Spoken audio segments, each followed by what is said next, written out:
Good evening. It would be a good evening. Oh yeah, bad evening. That rough evening for yours truly. Predators just scored another goal, so yeah, that's not gonna happen. So, but happy day before Easter to everybody joining live. Welcome to Yes, the West Coast sir. Draft Podcast. If you You, are you got to watching hear live, this. welcome. This is ridiculous. I gotta share something real quick. I totally Mhm. interrupted this, but I was at No, the you're UW good. coaches clinic, and it was Friday and Saturday, and Uh-huh. and all the coaches of the Catholic schools were complaining that there weren't fish options at lunch on Friday. There you go. It was like, ooh, yeah, they probably should have. They probably should have thought about that. Because like the Right. first thing Jet said was like Happy Good Friday and Happy upcoming Easter. Mhm. Ooh, should have had some fish options. Right. All the O'Day and Eastside Catholic coaches, I definitely heard complaining, and there's always a ton of O'Day coaches there. They're always so they somehow always have the front row seats. Yeah, I wonder how that happens. Don't blame them for giving them those nice seats. Right, exactly. Hey, you gotta keep those relationships. I get it. Um, Should that's I start talking actually about the clinic? go ahead. Yeah, let's start us off with that. Yeah, okay. So Friday, Saturday, beautiful days, both days, which is great. Oh, it was so nice and sunny down in Husky Stadium today. Oh, it was beautiful. Jed gave a great clinic, his best one yet. Both his own clinic and then just the guests worked all really well together. Um, he ended his clinic showing the John Mills pancake against the Cougs. That was pretty cool. He was hyping Nice. up the new social media guy who's been doing a pretty damn good job. Uh huh. Have you been seeing those videos? It's you know who it is? No, I don't know who it is. Bush Hamden's brother. Oh, really? That's funny. Yep. Let's see what else happened. I went to the O line coach. Just getting able to see the film, end zone cam. Mm. This line's gonna be really good. The line's gonna be really good this year, man. He's such a better coach than Brennan Carroll. He's one of those, like I said, of like John Benton. Even though he's like probably 50 years younger than him, he's a dyed in the wool, true zone blocker believer. He cares a lot about the zone blocking system. Um, and then I went to Coach Odom, the linebackers coach. It was in the president's suite, which was pretty cool. I've never been in there before, and it was in a big crowd for that one, so I got to get to know him a bit. But it was so interesting the way he coaches linebackers is he focuses a lot on the fundamental movements more than like super intricate drills, right? And like the fundamental movements of shuffling, cross face runs, back flipping the hips, stuff like that. I found that very interesting and definitely going to steal some of that stuff. It's a lot easier to really perfect shuffling than having to set up some goofy drill on your own. Um, then we had who was after that? Oh, special teams coach after lunch, like usual, because he gets everyone fired up. Uh, I do think he's a good special teams coach. I think people have been a little hard on him. Um, then we had Joe Barry, who's currently like the senior defensive assistant for the Dolphins, and I think their run game coordinator too. And he gave a Fire Zone clinic, which was just music to my ears because I love Fire Zone and getting to hear it from a 40+ year NFL salty vet, was pretty sweet. He was saying like, yeah, the reason I'm here is because Jed gave two of my kids jobs, so I have to say yes. But that was pretty sweet. Uh, he he definitely gave a great clinic on fires. And then we had Gus Malzahn, who honestly probably had the best clinic out of everyone. Just Mhm. so fun personality, fun guy, and just clearly loves football. Talked about buck sweep for an hour, going fast as hell, which is so cool. Pulling up tape from like the 2000s. It was pretty sweet. Arkansas State film, baby. Darren McFadden film. That was cool. He's like, yeah, I had Darren McFadden, Peyton Hillis, and I forget who the other guy was. He's like, anyone could have coached that. And then who did we finish with that day? No, that was it. I did stump Coach Odom with some wing T questions. Like he's like, I haven't seen stuff in years. I haven't thought about that in forever. Day 2, Tyler Owen, same thing as every year, but very very smart guy. And then Mike McDonald or Chris Forster. You couldn't go to both. They didn't want to give their clinics at different times because they didn't want each other watching their clinics because they're in the same division, which is pretty funny. Mike McDonald did a hour Q&A session because he was like, well, I could just ramble on and on about a certain thing, and I'm sure plenty of guys would be happy with that, but he thinks that as a former high school coach, he thinks like in the spirit of this is giving knowledge back that he took. So it was much better than Steve Belichick's for sure, because like they brought up a whiteboard for Mike McDonald and he just answered a million questions from scheme to coaching systems, all sorts of things. That was really really cool. I got a question in. I asked him about defending the wing T, and he's like, I got a laugh out of him, which is pretty sweet. And he talked about how he defended it, especially because he went up against it every day in practice when he was a high school coach. So that was cool. Gave me some tips. You can see he's so much more comfortable with himself now compared to when he first got the job and did the clinic. And he kind of talked about that and about refining your message is something he discovered. And then we went to practice. And my goodness, this team's looking pretty good. Like you could tell the coaches were excited, and I see why, because everyone's like, I remember the first year of practice, and I was like, oh, this team's going to struggle in the Big Ten. And this year, looking at the squad, it's like this is a Big Ten team. It's like John Mills looked gigantic in games, against teams, right? Everyone looks John Mills size for the most part, right? Like the defensive line's looking big. Derek Coleman Brusa is starting defensive tackle, and he looks ginormous for an 18-year-old. The edges look like the freshman edges look super tall and fit. The punters and kickers are strong now. No more chubby Grady Gross. Damon looks pretty jacked. Receivers look bigger. Tight ends are gigantic. Like, we had small tight ends, under DeBoer and maybe a little bit under Pearson, right? The defensive tackles weren't ginormous, right? Because you didn't have to be. The linebackers weren't ginormous, right? But the linebackers, my God, Zadrius Rennie-Sale looks unreal. It's gonna be a fun year for the Huskies for sure.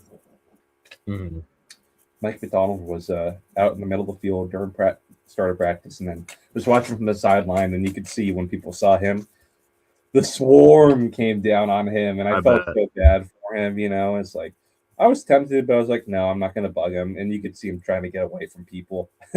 Right. But it's like, oh man, this guy won't have any personal space anymore in Seattle. Right. Everyone's trying to get coach. That's what happens when you win a Super Bowl. Well, that's what happens when you're head coach of the local team. And he looks pretty jacked right now. I won't lie. He looks pretty buff. He put on some muscle.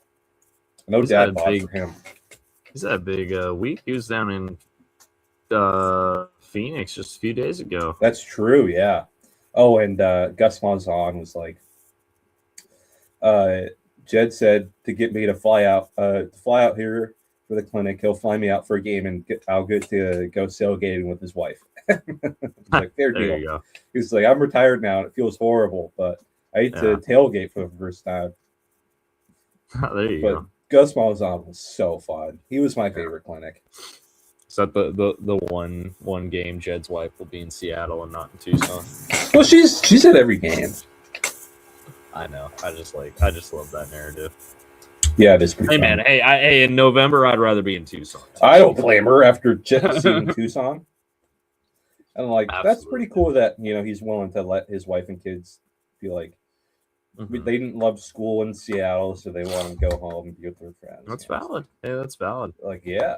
You make enough money to make that commute, it's fine. Yeah, if you're like, if you got a strong enough family to be able to say, yeah, we can do this sacrifice for a few years, it's pretty admirable. So There you go. But yeah, that was the clinic. Probably my favorite clinic of Judd's tenure for sure. There you go. Well, hopefully next year's even better. Hopefully it's just upward trajectory. He seems excited. You can tell he's excited. I'm excited about this team too. Obviously, from 2024 to 2025, you saw huge strides. So just another year of improvement. You can see the vision of that roster coming together for sure, right? And Jed's offense does. I think he after the Wisconsin game, or after I think he was playing I think his play calling was really good down the stretch last year. I think people complain a lot about it. I think it's tough going from DeBoer and Grubb to that, right? Part of his offense does leave some opportunities that the college game does give you aside, but it's a very coherent system that works, right? So it's easy to complain about it, but it's better than Bush Hampton, John Donovan. It's better than a lot of college offenses. It's coherent. It makes sense. They run the stuff they run. They were at a pretty tough talent point, especially in the trenches for a bit. That made that system a lot harder. But it's a coherent system, But he says they're adding some more RPO stuff, which is pretty sweet. I definitely saw one. They did a little kind of split zone, kind of a little arrow to the tight end on the split zone. I love that play. We have a really good tight end at the school I coach at, so I'm telling our coach, let's put that in. One play I really want to do is we run a lot of counter, so get a little GY counter, but have the guard and tight end just not block those guys and just go out for a little kind of natural screen, a little escort right there. That would be pretty sweet. But so I saw them do one. Damon had it in the belly, took it out. The tight end was gone.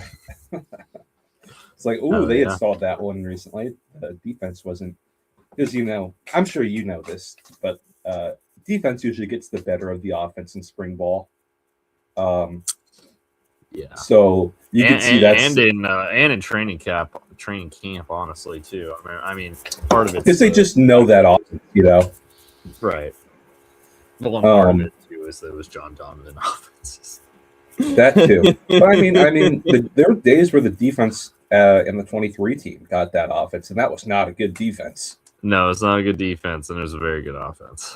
So because they're practicing against one offense all the time. They get to know the tendencies very well. So when I saw that, that's not just a college thing. Famously, the first day of training camp last year, the Bengals defense won the day. Oh yeah. Darnold was horrible in the first day of training camp last year. He threw a bunch of picks. I feel like that's basically that goes for, and I mean part of it makes sense too, because a lot of offense is refinement, a lot of it's timing, a lot of it's stuff chemistry that has to come. Whereas defense, either a defense can make an awesome play, or they can just rely on the offense to make a bad play. So it's because it's reactive. It's inherently reactive. It's easier to win on defense than it is to win on offense in that. Yeah. When you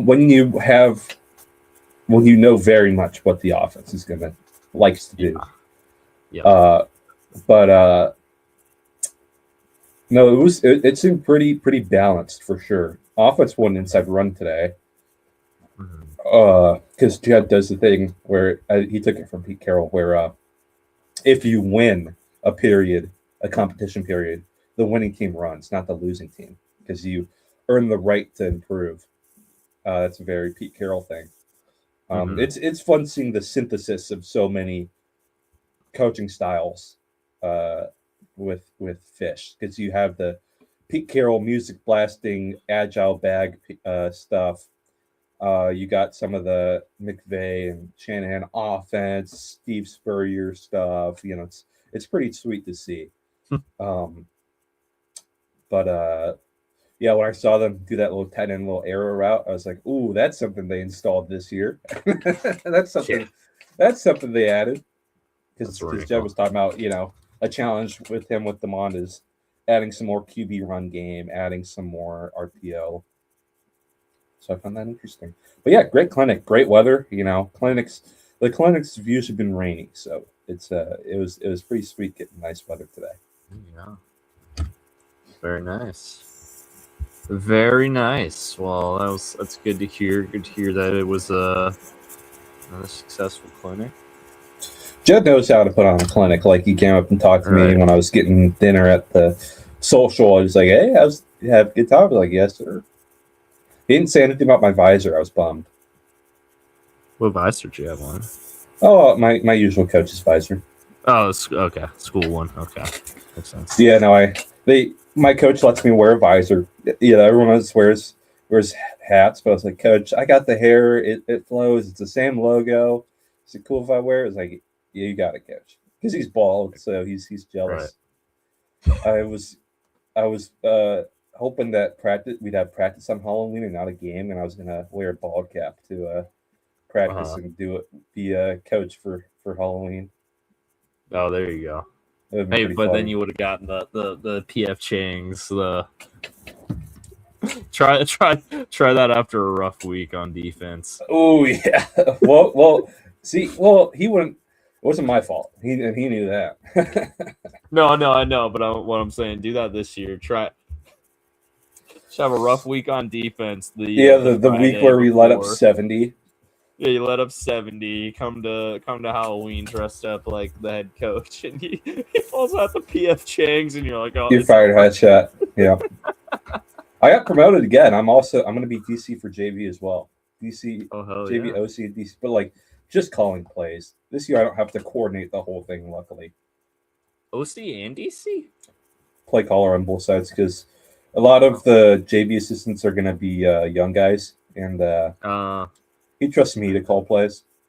I showed that I can call play as well. So he's like, "I don't trust these guys to call plays, but I trust them to be able to support you."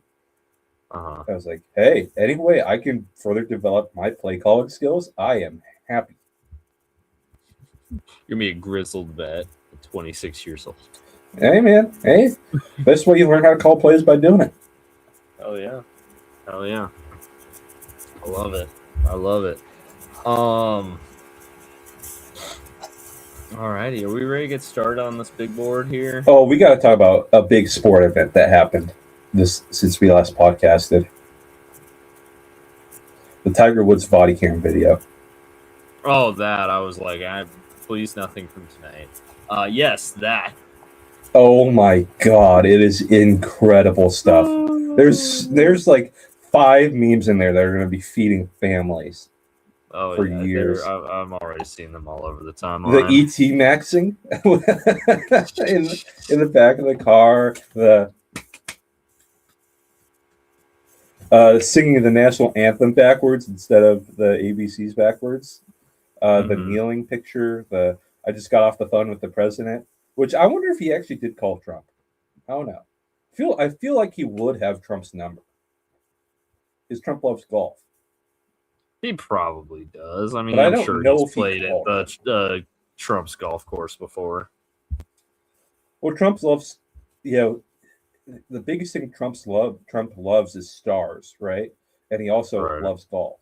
So I feel like that's the biggest star in golf. Exactly. Those things intersect, right? So I feel like he would have his number. I don't know if he was like, "Oh, I just got off the phone with the president to like intimidate the cop," or if he actually maybe he called him. I doubt Trump picked up, though. Probably not. What's your favorite of those memes? Probably the one where he's like screaming in the back of the car. Yeah, it's so versatile.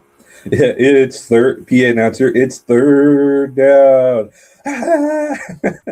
I like the kneeling one too. It's my favorite one was like POV, you're a quarterback and you just your receiver's getting stretchered off the field after throwing a hospital pass. But my brother loves the whole video because he's a cop and he thinks it's just incredible. Oh, did you see he's Anakin? Did you see that one? He's like going through the stages of Anakin in the back of the cop car.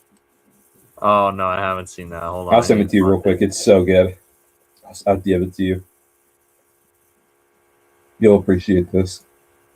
Just send it to my burner because I got that open right now. Okay. Oh yeah, there's the kneeling one.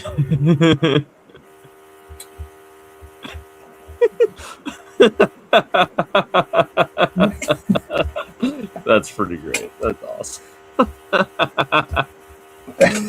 Oh, that's awesome. Yeah, I just saw the kneeling one here too.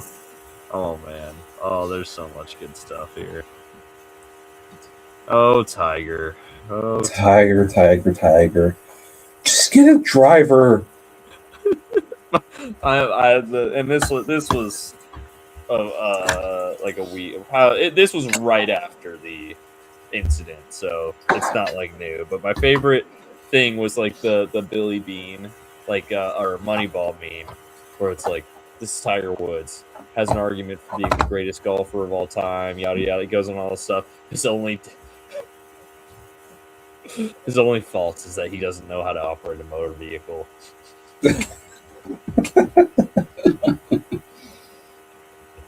Oh man, I don't even know what he's doing in the.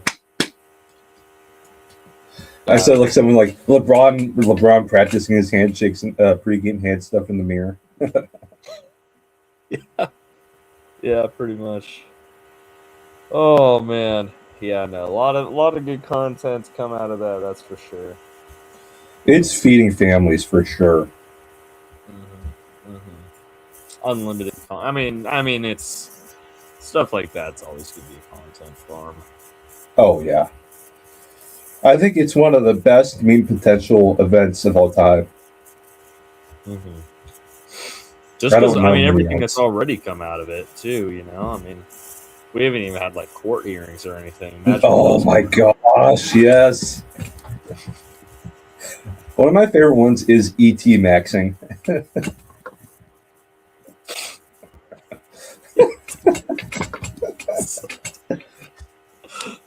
Oh man! All right. Anything else? We got? I got nothing. Alrighty. Oh, you see that like all the Jalen Hurts discourse going on right now? Oh yeah. Eagles like posting clips of him, and it's like a wobbler behind the receiver. And then like an Eagles fan was being really ridiculous today, talking about like Jason McDonald good. And he's like, and so it's like, well, who was the quarterback throwing Jason the ball? It's like, well, who was the running back or quarterback giving Saquon the ball? It was like, wait a second, okay, throwing the ball and handing off are a little different here. Very, very, very different. Should use like Devontae or like you had receivers you could use. Why don't you use Saquon? Why don't you use the running back? Average Eagle fan intelligence right there. I'm sorry. I think that's what like the quote tweet was. Yeah. Like some Seahawks and Eagles fans have been really going at it lately, which I am like so disconnected to that idiocy. I don't know what's going on. Last two Super Bowl champions. I think that's how it like kicked off of like which team's better. Right. That would be a fun matchup. Where I'd come down on it, I think are we talking about if we're talking 24 Eagles versus 25 Seahawks? I think 24 Eagles are probably more talented, but the 25 Seahawks are better coached. What I'm so interested is that trench matchup. I think like the Seahawks D line versus the Eagles O line would be really fun. Yeah, that's real strength on strength there. I don't know. That 24 Eagles teams, their talent level is insane though. Oh yeah. So, I don't know what would happen there. But again, I think the Seahawks. I think neither team would score 10 points.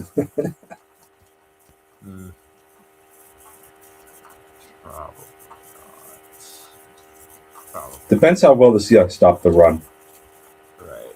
Yeah, 24 Saquon was unbelievable. Not. Yeah, no, 24 points. If you force Hurts to beat you, that's the thing. Mm-hmm. All the stuff like Eagles will not pay, say, Jalen Hurts. They've had a pretty good streak of quarterbacks for the most part. Yeah. McNabb, Vick for a little bit, Foles for a little bit, then Wentz. Wentz for a little bit. And then Hurts. They had a little drop off between. It's funny because they've always been like kind of not controversial, but like, well, in some cases controversial. Michael Vick. But like, I don't know, guys where it's like their fans are like all the way behind them, like, oh, they're top 5 easily. And then like outsiders could be outside of probably McNabb. Yeah. I see what you're saying. Like it's like very like, what's the word? Discourse heavy quarterback. Yes. Where are the Foles truthers at? Yeah, right. I will. Okay.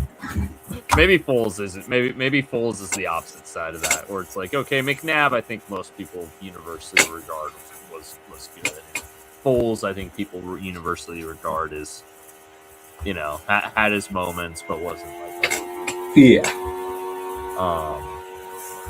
But like, Wentz, Vic, and Hurts, very, very discourse heavy. Mm-hmm. I think Vic at his heights was undoubtedly elite, but he went to the playoffs once in Philly. Like, that's not great.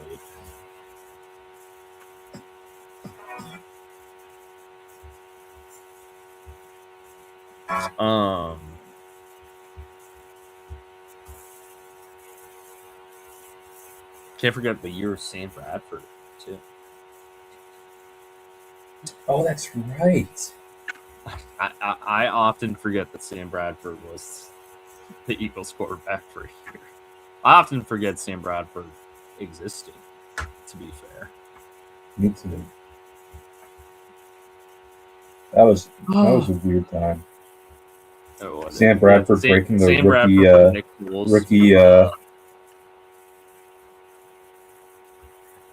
All right, should we get to the big board? Let's do it. 28 minutes, not bad. Yeah, I think we're a little bit short of where we were last. And this list is a lot shorter than what we worked with because we got less positions and we don't have a position with like wide receiver that has like 30 names on it. Our longest one, I guess, edge and corner both 19. I think we're going to have a lot of discussion on edge. Yes, I agree. But we'll go through D tackle here first. A name that already we've had some discussion on, so fun that we get to kick off this episode. Peter Woods. Peter Woods out of Clemson. What a draft process. Not even a draft process. What a year it's been. After going into last season was universally regarded as a top 5 pick, blue chip defensive tackle talent. And obviously there's a reason they play the games, as they say, because he had a down year from a production standpoint. Still put some good stuff on tape, in my personal opinion. But then turns out he lost a ton of weight going into last year, which isn't great when you're a defensive tackle. Intentional or not, losing 20 pounds between your sophomore and junior years is going to have probably negative side effects at that position. So there's that. And then comes out sub 300 at the combine. Let me pull up actually his size profile here, because I remember he came in at small at the combine. Yeah. Which, I mean, we've seen defense hack. Yeah, basically 6'3". Oh my gosh, I thought he was white.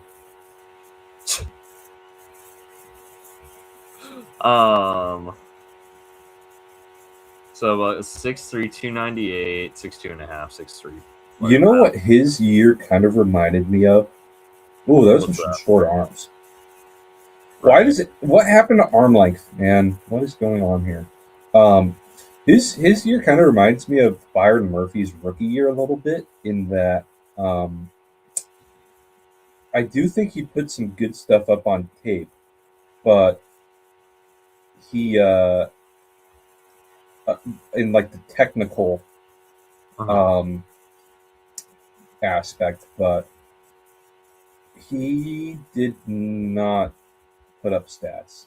No, his production was more. I mean, this is the classic traits versus production argument because I think the traits are still there. I think you still see the power. I think you still see the ability to take on double teams, even at the lower weight. Which again, if he was playing his sophomore year at 315 and then senior year 298, like that's a big difference. So the fact that he was able to keep that is good. But I mean, just like every other Clemson player, it feels like definitely didn't have the same 2025 that he did in 24. And then and doesn't do any testing at the combine, which that's not too crazy. A lot of people don't. Proceeds to not run a 40. Then this is weird.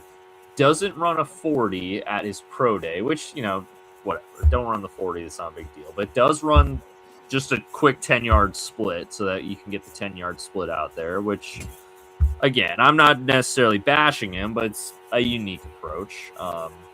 Something his agent's probably telling him to do. Doesn't do a lot of agility testing.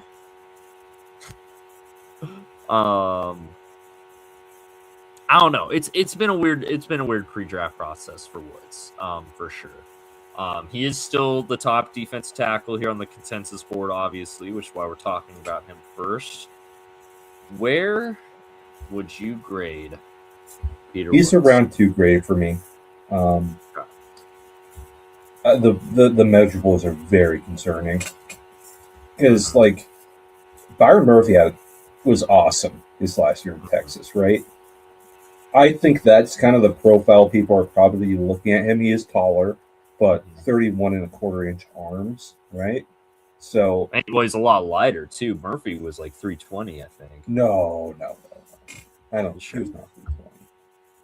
He I was don't think he pretty was sub shredded. 300. I think he was 300. I think he was like 6 foot 300.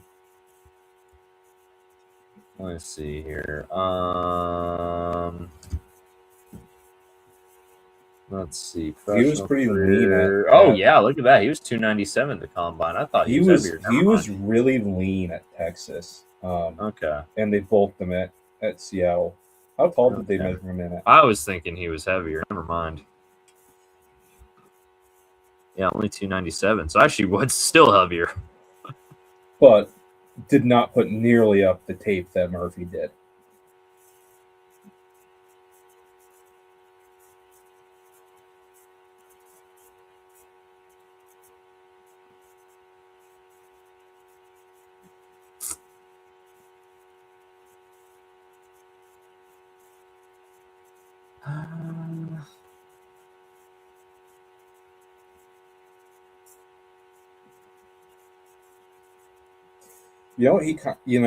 Johnny Newton went in round 2 and had better tape and better size. Yeah.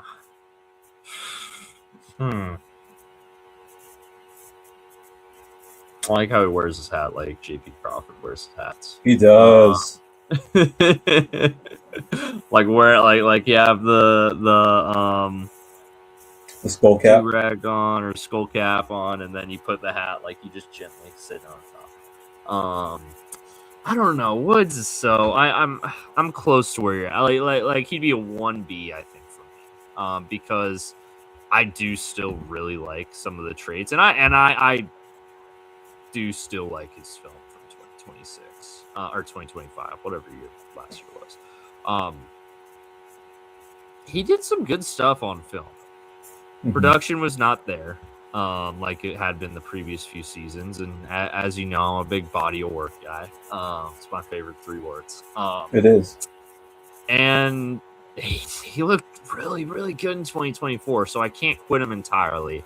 But the pre-draft process has been weird. I don't like that he lost all that weight, and it did affect his production. So I'm gonna defer to you on and give him a round 2 grade. But he personally for me he'd be a 1B. Mhm. But It's close I for me. It is close, but see your argument. You're not wrong about what you're saying. like there are things I like about Peter Woods. I'm not a huge hater, but there are also things that are concerning enough to push him out of the first round. Yeah, and that's valid. That's valid. Not gonna get an argument from you. Caden McDonald. Caden McDonald. Now here, a guy who's had a great pre-draft process. He's a player I like. Yeah, he did not. Funny enough, didn't have a great combine in my personal.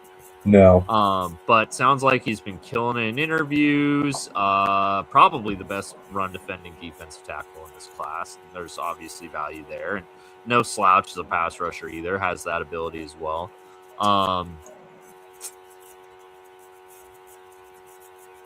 Where would you value him?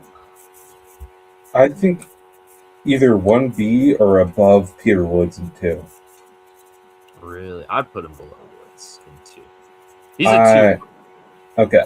I will compromise with putting McDonald above Woods. All right, that's fair. Nice. I think he's going to be a really good NFL player. I think he's got it all. He's definitely one of my favorite players in the draft. I want to see him be a little bit more dynamic as a pass rusher. And I think part of it, too, is the ranges we're talking about here. Like, in round 2, absolutely. Like, if you're taking him top of round 2, even back half of the first round, I think that's a good value. But maybe it's I'm seeing mock drafts where it's like, oh, Bengals take him at 10. And I'm like, yeah, they shouldn't take him at 10. I can't. He shouldn't go before 20, maybe 18. Yeah. If you can get him in the 20s or 30s, like, I love that. Love that. Oh, yeah. Caleb Banks, a guy who you're a big fan, and we're both big fans of, but that unfortunately, is very concerning. Yeah, I mean, what was it? Broken foot? Was it officially broken foot? I can't remember off the top of my head. It was some sort of foot injury. Let me Google this. Caleb Banks foot. Broken 4th metatarsal in his left foot during the combine.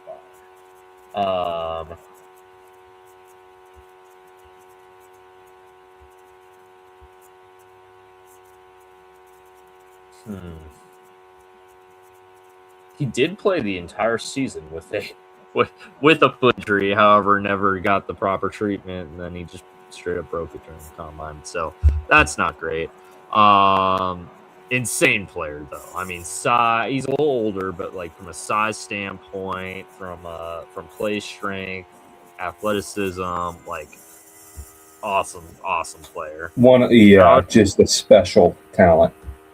How does that foot injury factor? That foot injury and being an older prospect is worrisome. I think I wouldn't push him past 2. Like, I think he's still very much this big 3 of defensive tackles in the second round bucket.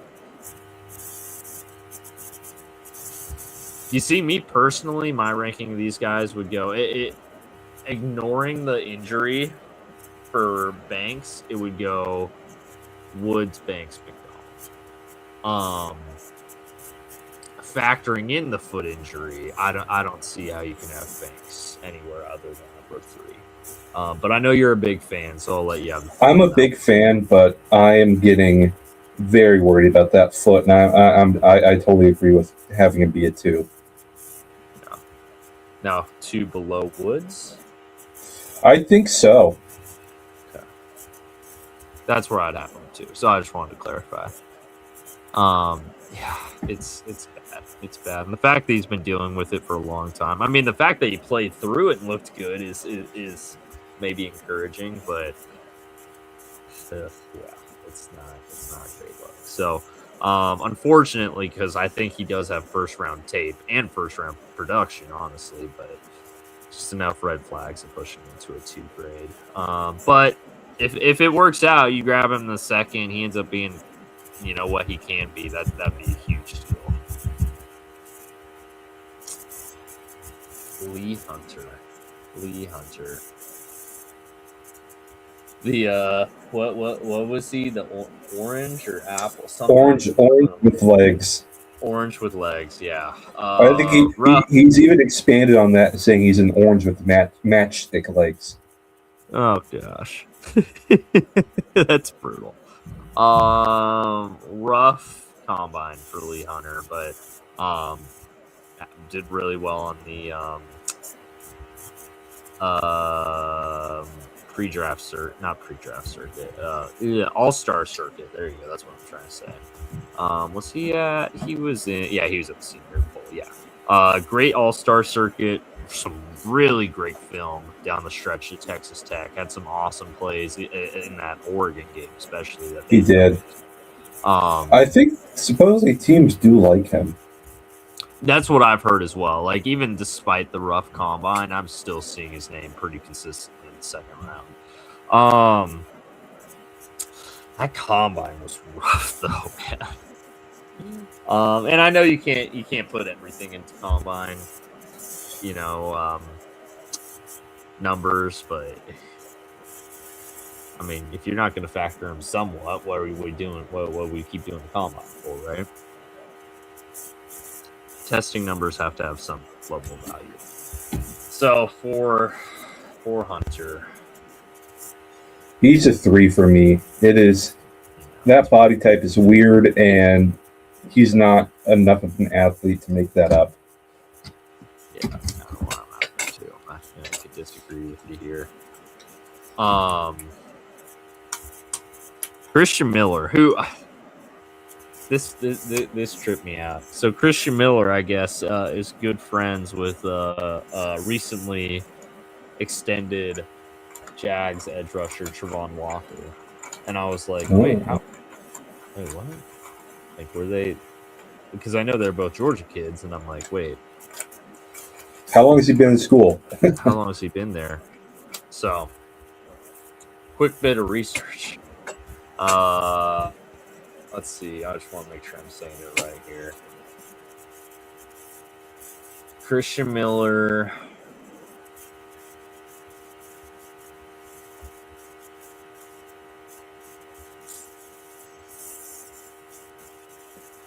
was not ever at any point. Yeah, no, he was never at any point a member of the same Georgia team as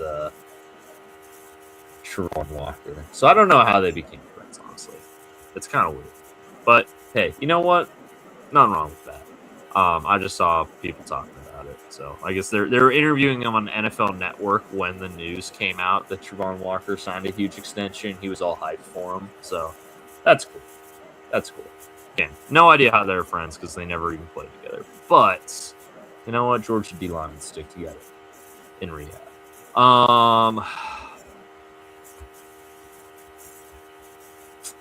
Them and Tiger Woods.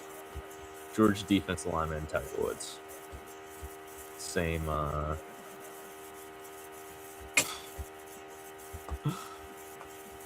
rehab facilities. Okay. What are we valuing Miller? I don't know with him. I'm pretty confused. Is there anything you feel? He's got good size. I love the size. Fairly explosive. Production, hit or miss.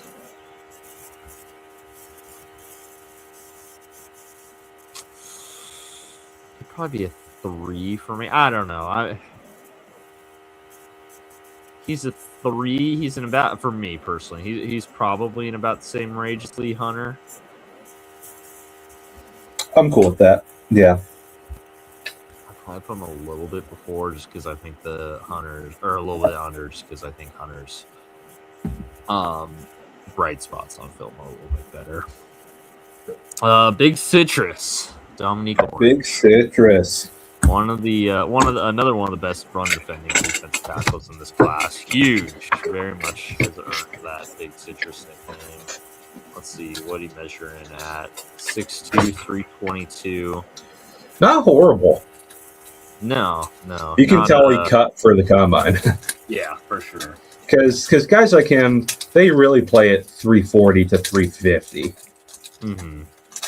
Like what did Michael Pierce play at his heaviest? 380? I think so. Let's see. Michael Pierce. They're not going to list him at 380, but he played heavy. Yeah. Like Anthony Bradford probably plays at 350 to 360. Let's see. His high, well, and again, this is list weight. His highest ever listed weight was 355. Yeah, 380. Add 30 on that. Yeah, right.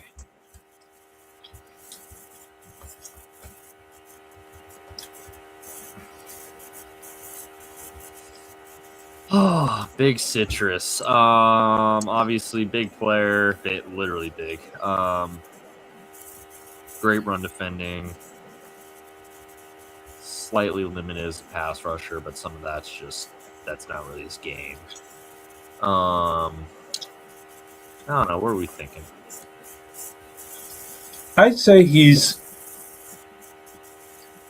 low 3, high 4. 3, high 4. I'll split the difference and say low 3, just because I like his traits as a run defender. Grayson Holt, one of the guys I've been pounding the table for. Small, definitely small. Probably will never be an every down player in the NFL, unfortunately, due to his size. But if you just need like a nickel package 3-tech who's going to come in, be able to shoot the gap, rush the quarterback, Grayson Holt He's your guy. For you. He's going to be dynamic doing it. He tested off the charts, awesome production, awesome tape, killed it on the in the Senior Bowl. I just love everything about his profile other than his size, but I even think that size somewhat, he's kind of got that Geno. It's manageable. Yeah, although he's not quite as squat as Geno was, but he's, you can work with it. Again, probably never going to be an every down player, but what he does well, he does so well.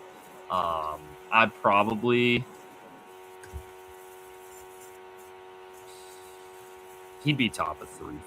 Which is funny because I took him in the second of our last mock draft. He'd be top of 3 for me. Just because, again, how much do you value a guy who's probably just going to be a package player for you? Probably not in 2. But he's so damn good. I agree with you. I'm totally fine with that. He's a hell of a player. Let's get you up there. Another guy that I like. I love this middle of this defensive tackle class here. Yeah, there's definitely talent there. Darrell Jackson Jr. Complete opposite. He's huge, big guy. What's the what they list him at? I'll say what he measured in the combine. Combine 6'6", 315. It's not super heavy, but 6'6" after what Grayson Halton was. Let's see, Grayson Halton. Okay, I guess Grayson Halton was 6'3", so he's not tiny, but he is 290, so light. So you got a 6'6" true nose tackle here, although he did show quite a bit of juice, honestly, as a pass rusher in the Senior Bowl and Shrine Bowl reps. So get him one-on-one with the center, and he might actually be able to get something as a pass rusher there. But best tape came against the run. Another guy who I think just a really, really solid third-round grade, and I'd be very happy with him in that range. Probably another one I'd take ahead of Hunter Miller and Orange there. I'm cool with that.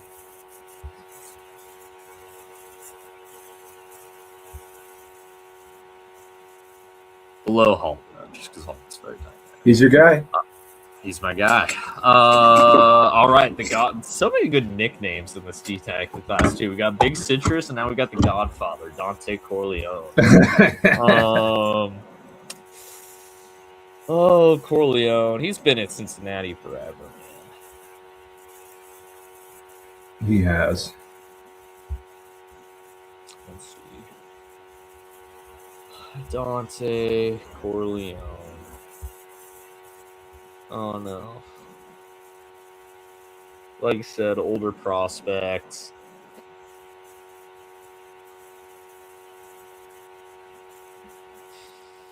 Let's see. Production. Had 13 tackles last year, by far his least productive year. Missed a few games. Not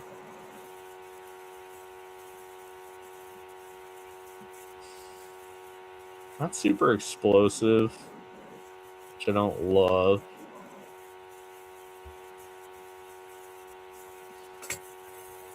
He's a 5 through 7 He for is. me. Yeah. He's got good size, 6'1", 340, compact. But I'd agree with you for sure. I doesn't have any dominant trait. I think he's just getting a guy who's like, oh, good college player, but probably won't do much in the pros. That's what I see happening. His name will have people remember him though. Right. Xavier Harris. Speaking of names, that's a fun one. Xavier with a Z, or is it Xavier with a Z or Xavier with an X? Because I could see Both. Xavier spelled both ways, but no, it is They doubled down. both.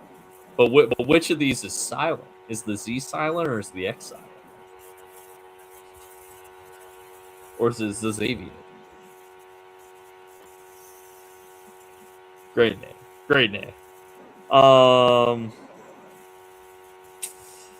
Another guy who's just massive. Although, funny enough, Ole Miss played him all over. Like, Ole Miss had him take snaps at edge rusher. Which, I mean, maybe is a good thing he's got that versatility. Yeah, came in at 6'8", 330. So there you go. I was talking of Darrell Jackson's size. My goodness, Xavier Harris. So he's got versatility. He's got size. Did some decent stuff on tape as well. Had some solid disruptiveness. Let me pull it up here.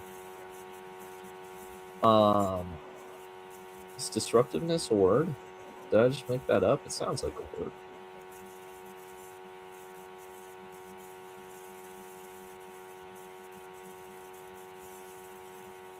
Yeah, his best trait's his size. I mean, you could see the length is just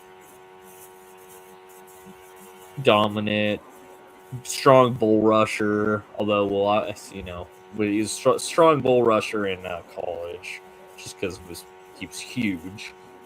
Will NFL offensive line with a little better anchor? Are they going to fall for that quite as much? We'll see. I don't know. It's very Deion Walker coded.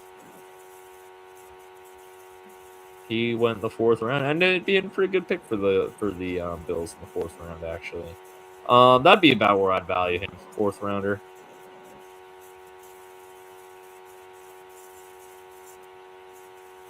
What are you thinking? I'm cool with that.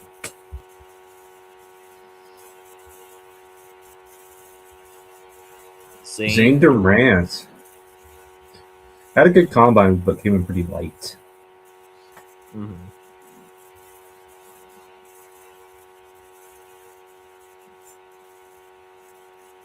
Zane Durant.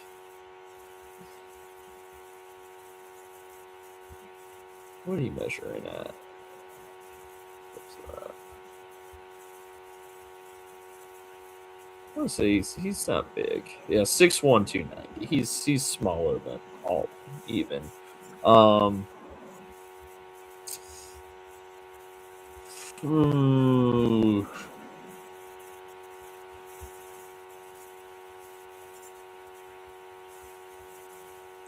Yeah, very not great production. Great athleticism. I mean, his athletic testing 4.75 40, 1.66 split. Like his testing numbers are very, very solid, but his production is really nothing to write home about. He had considering kind of the role, you're hoping he's sort of a, Kind of twitchy. I keep bringing twitchy. He had 4-7. He had 10 sacks in his career, which, considering what you're hoping from him, isn't great. He does have solid disruption ability. He's got some traits that I like. The size profile is scary. He has very short arms, 31.7/8. Struggles against really any sort of power, like down blocks, double teams. Doesn't take those on really great. What he does well, he does do very well though. So I think I'd probably say a 4 below Harris for me. Mm-hmm. That's fine. Probably a little bit riskier than Harris, but I think maybe higher ceiling. Where it's like I could see Durant being Grayson Halton. I could see him having that type of disruptive ability, but I think he struggles a little bit more with taking on blocks than Halton does. Where it's like if you're able to get your hands on him, you could take him out completely out of run game. McClellan, Chris McClellan. What do I got here listed at? I got 6'4", 313, decent size. Not super dynamic as a especially as a pass rusher.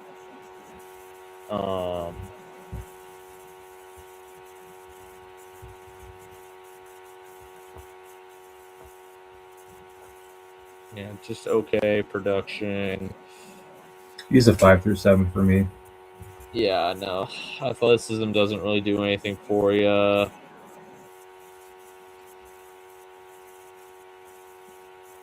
He does put up solid TFL numbers, actually, but a lot of that's just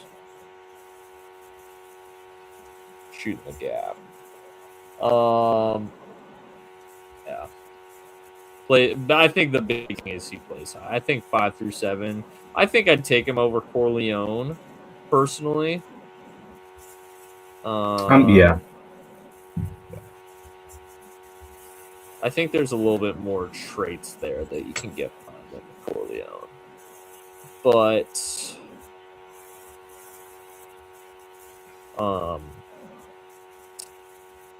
you kind of got to block it because right now he plays pretty high. Caleb Proctor, small school, southeastern Louisiana. Do you know where southeastern Louisiana is? Is that where Jerry Rice went? No, it's not. It's a trick question. I was hoping you'd say it's in southeastern Louisiana.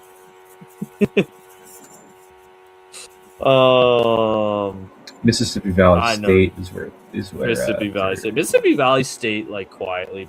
I think Walter Payton went there too. Proctor had an awesome comp. 4.79 at only 291, so he's a little smaller, but still, I mean, 4.79 40. You're not going to complain about that. So you're wrong. Walter Payton went to Jackson State. Who else went to? Someone else went to Mississippi Valley State then.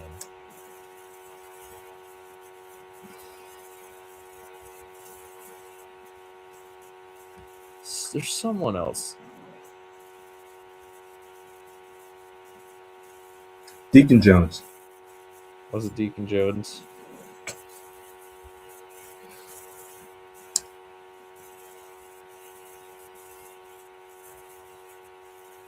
Let's see who else. We're going. Yeah, he did go to Mississippi Valley State. Okay.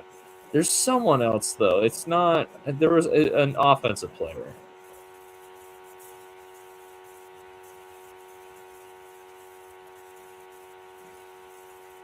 No one worth talking Not seeing about. anyone notable here. No.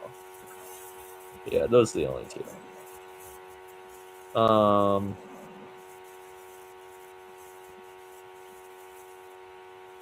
Fred Thomas, Deacon Jones, Ashley Ambrose. Actually, yeah. Okay. Man, I could have sworn there was more than just those two, but I'm wrong. Anyways,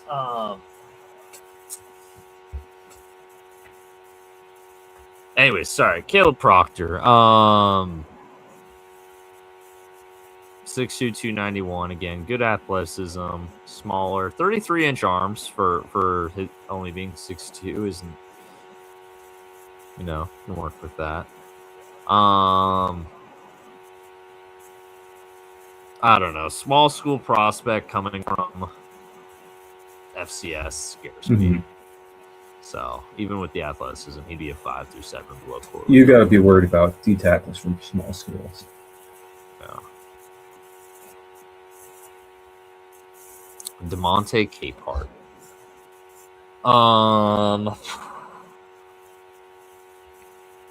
Came in at 6'5", 313. So bigger guy. Clemson, another Clemson D tackle. We already talked about one. Talking about another one now.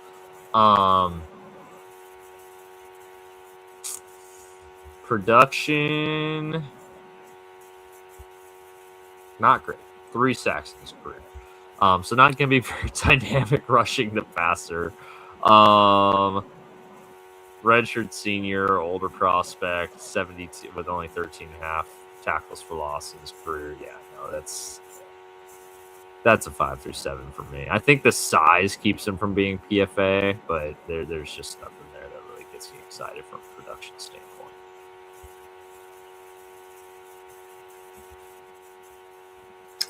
Yeah, the Clemson D line I'm not the biggest fan of. Tim Keenan, Bama boy. It's probably the latest we've ever talked about Bama D tackle. Defensive tackle. Nick Saban's rolling in his bed. Yep. Only 5. Obviously, Bama defense tackles aren't known for their pass rushing juice, but 5.5 career sacks, 12.5 tackles for loss. Another older prospect. Was invited to the Senior Bowl. Didn't do a whole lot there, if we're being honest. I don't know. Nothing about him really excites me. 6'1", 327, kind of a weird squatty body type. Big belly. I don't even. Was he even? Yeah, he was at the combine. He was back to the combine. It was the Overton that wasn't invited.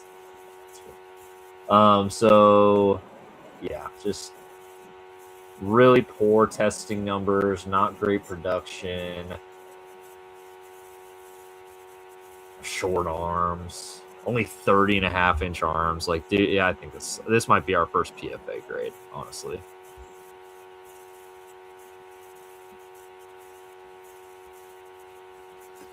I think I'd put him around 4. 4? Really? Low, high 5. Yeah. Okay. All right. I think teams are gonna like him. Alrighty. We're gonna. That might be our biggest disagreement so far. Where were you gonna put him? I PFA. He was gonna be my first PFA grade. All right, we can split the middle. Yeah, that's fine. We'll split the middle, put him high 5. And then Rayshon Betty, another weird. UDFA, not a fan at all. I remember seeing him. There we go. We got one. The UW at Michigan game. I thought he was a total bum. Yeah. Especially compared to Mason Cram. Yep. On to the edges. Arvell Reese. Edge / linebacker. We're only going to evaluate him at edge right now, but he can do both theoretically. Oh, Arvell Reese. He's a good player. He's a damn good player. Versatile, explosive. Incredible player. Is he blue chip? Yes, absolutely. All right. I'll give it to you. I if he's it's a debate for me if he's blue chip or just high 1A, but your conviction moves in that direction. So there you go. David Bailey. David Bailey. Kind of a weird body Weird type. body type. Wins with Very weird. speed.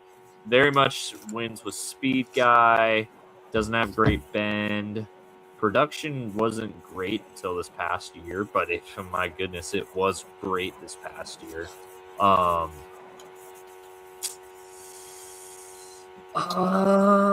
He's a 1A for me. Yeah, I can't give him blue chip. I might just be lower on these edges than you are because he's a 1B for me. But I'm fine with that. I'm fine with 1B.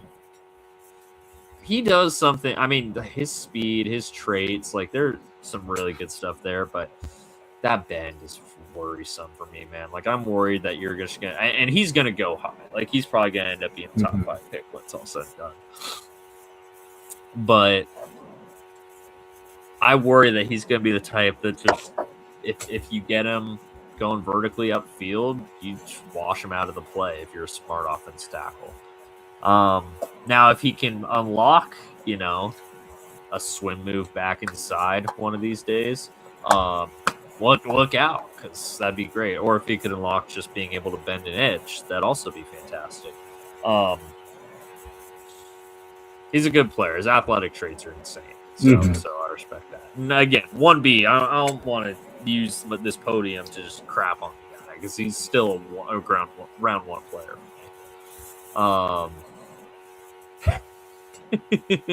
Here he is, Ruben Bain.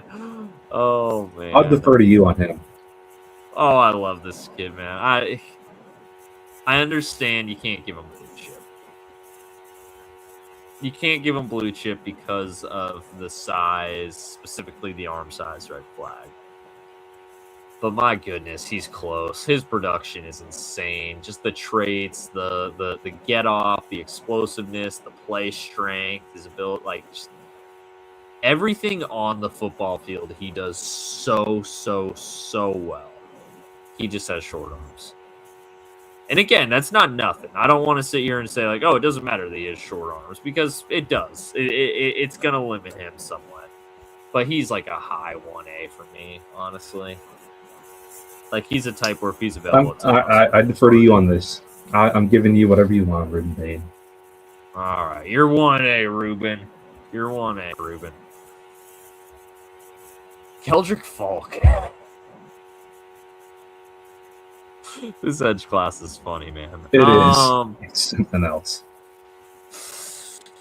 So Keldrick Falk is pretty much the exact opposite of Ruben Bain in every single way. So he's obviously a PFA grade. No, I'm just kidding. No, okay. You've said this before, and it is true. Keldrick Falk does a lot of things well that make it the Shamar Stewart comparison not entirely fair. He's not a good pass rusher, to be clear. He's that's not his game. However, he's a very good run defender. Shamar Stewart never was that. How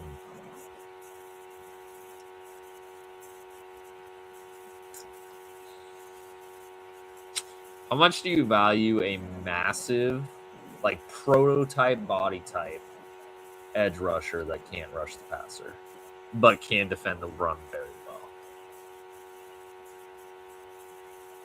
He's a 2 for me. To answer my question, he's a 2 for me. I'm cool with that. Yeah. No, you know how I feel about Keldrick Falk. I think he's a solid guy, but you can't take that kind of player. You can't. I think he'll go round 1, but grade wise, that player can't be a round 1 grade. Right. Akeem Mesidor. My goodness. Akeem Mesidor. Only 1 year of good production. I shouldn't say good. Good, like good production. But that 1 year of good production was awesome.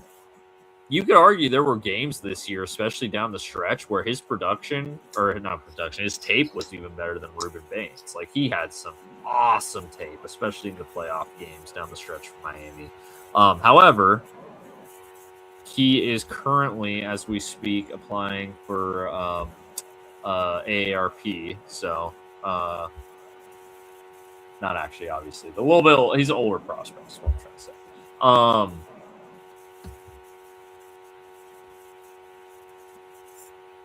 What do you do with it? What do you do with a guy who's great production, especially this past season, showed up biggest in the biggest games, has great tape, great traits, but is probably going to be a one contract player for you? Mm-hmm. I would honestly put it like just based on what he's going to be, like as a player for you, he's a 1B type for me. But bigger picture, you're probably looking at more of a 2. Where do you think? He's a 2 for me. The age is worrisome for me. Yeah. I'm not the biggest. I'm not the most sold on him. Okay. We're putting him above or below Falk?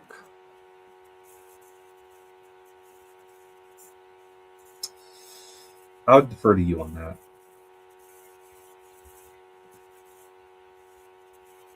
Get out of here, Keldrick.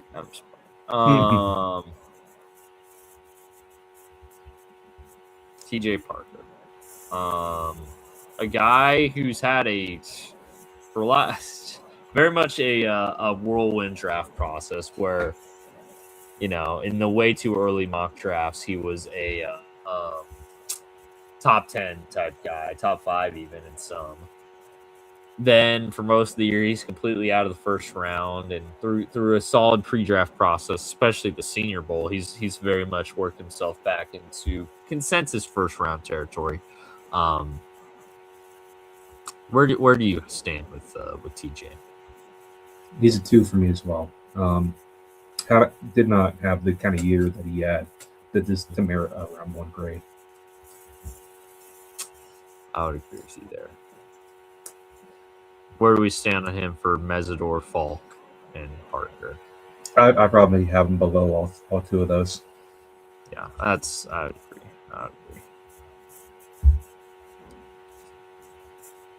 agree. So, Cassius Howell. Man, you've already had a few soapbox moments with Cassius Howell in both directions, funny enough. So, I want to give you the floor to talk about Cassius here. His arm length is so concerning. But yes, he's so quick. He has that 1.5 second 10-yard split that elite pass rushers have. That he doesn't need to worry about his hands. I kind of think about like a guy like Nick Bonito being a bit small, undersized, short arms, having success. That maybe that could translate. He's a firm round 2, maybe high round 3, but there is juice there that is very exciting. He'd be a 2 for me, I think, for the same reasons. But if we're saying high 3, low 2, split the difference. Say low 2 below these 3. Zion Young. There's actually quite a few round 2 type guys in this class, but how many of them actually get round 2 grades? We'll see. Young has some. I gotta say, Young's got some fun tape. Pull up the profile here. Let's see. Measured in at 6'6", 262. So a little bit more of a prototype build. Solid production. Not a ton of sacks, but a good number of PBUs. First team All SEC this past year. Or PBUs. TFLs. PBU, he does have a couple PBUs as well, actually, but TFL is what I meant to say there. Acronyms are a struggle.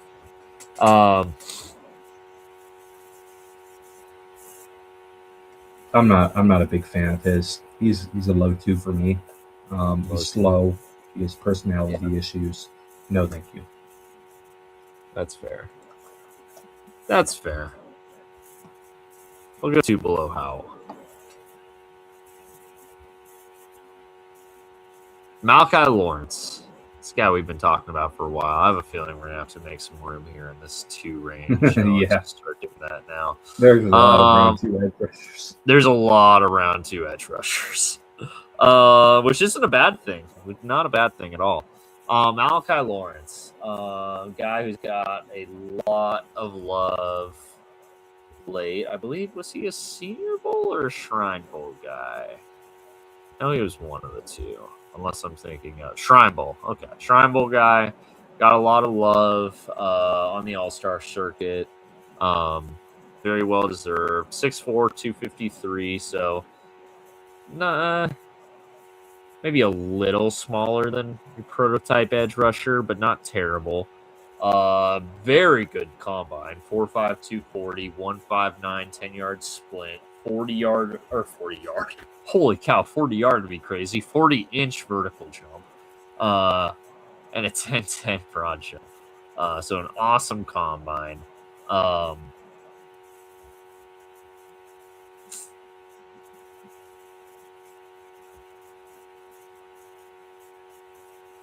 He's a 2 for me. I like this game a lot.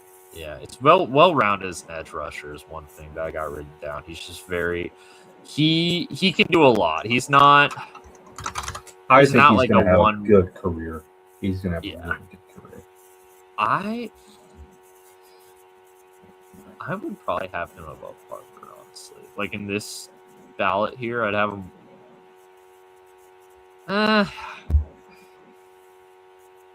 As a pass rusher, I have him above Falk even.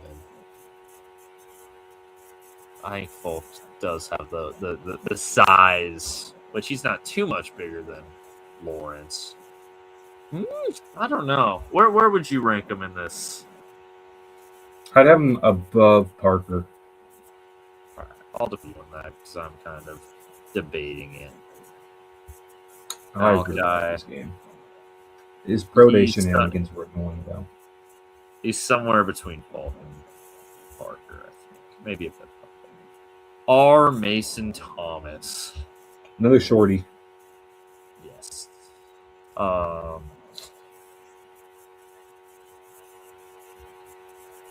Young guy. Yeah, 6'2", 241, short arms. Didn't test great. Production's just okay. Solid sack totals this past year. Honestly, solid sack totals the past 2 years. Excuse me. I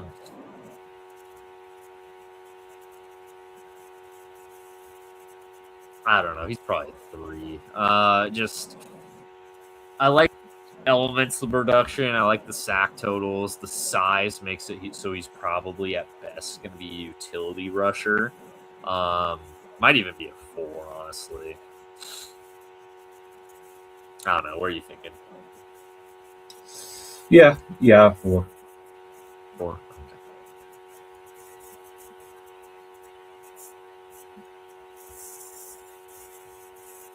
Gabe Akis.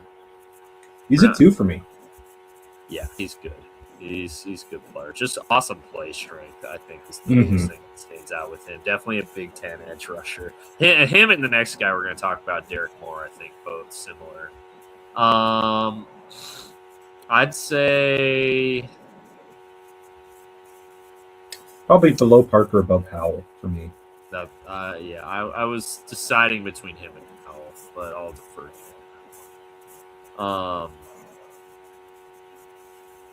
Derek Moore, similar player. How do they compare size wise? Let's see. Akis 6'4", 260. Derek Moore 6'4", 255. So almost identical. Akis a little bit heavier. Both kind of that prototype mold. Moore had an awesome Senior Bowl, man. He was dominating with his play strength, his power as a power rusher, like just fantastic. I honestly think Akis and Moore I'd kind of put in the same range. I might have Moore a little bit higher, So I'd probably slot him in right here. But how do you feel about it? I'm okay with that. Yeah. All right, let's do it. Holy cow. Might need to add more because we got denied Dennis Sutton still to talk about. He's a 3 for me. Mm-hmm. Yeah.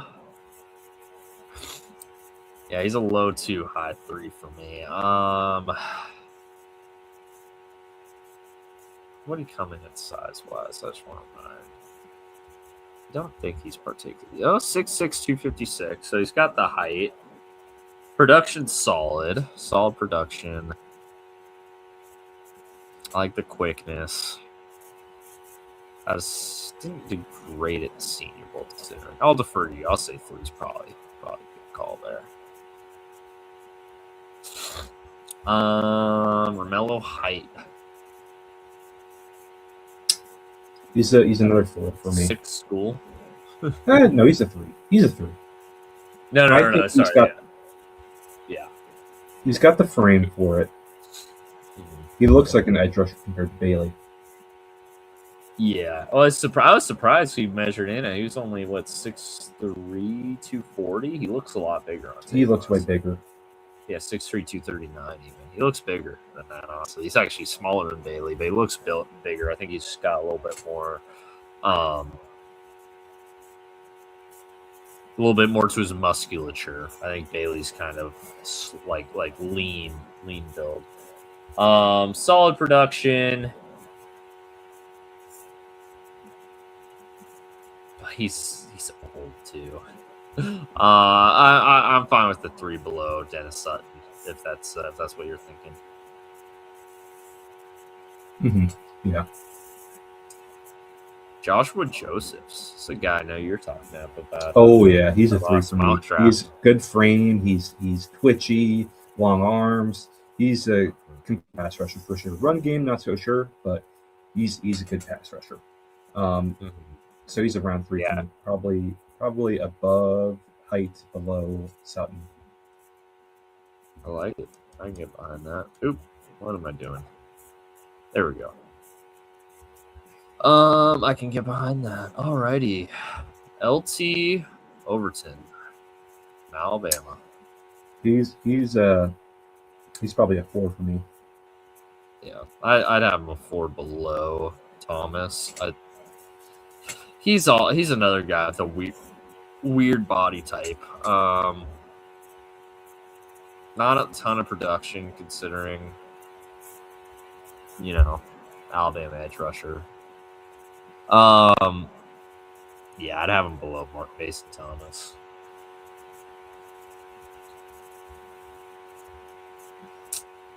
Jashawn Barham, edge rusher / linebacker, versatile guy out of the University of Michigan. What did he end up? What's his height? I want to say he's like 6'4", 240. Okay, a little shorter than I thought he was. He's got a very lean frame, which is why I think he's kind of edge rusher / linebacker.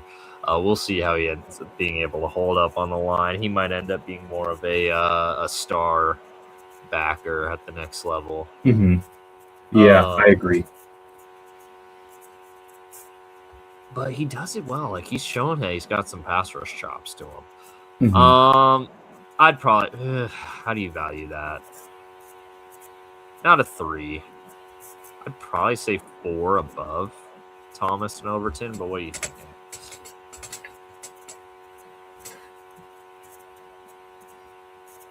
5.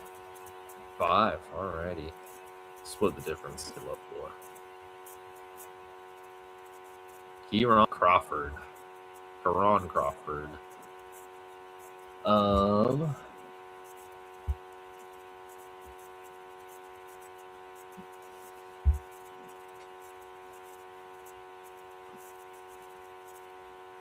are we looking at here? 6'4", 253, prototype size. solid production. Athleticism's average.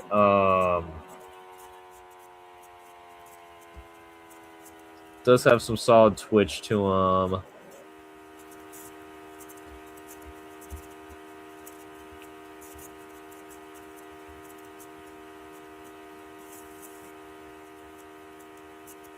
Doesn't.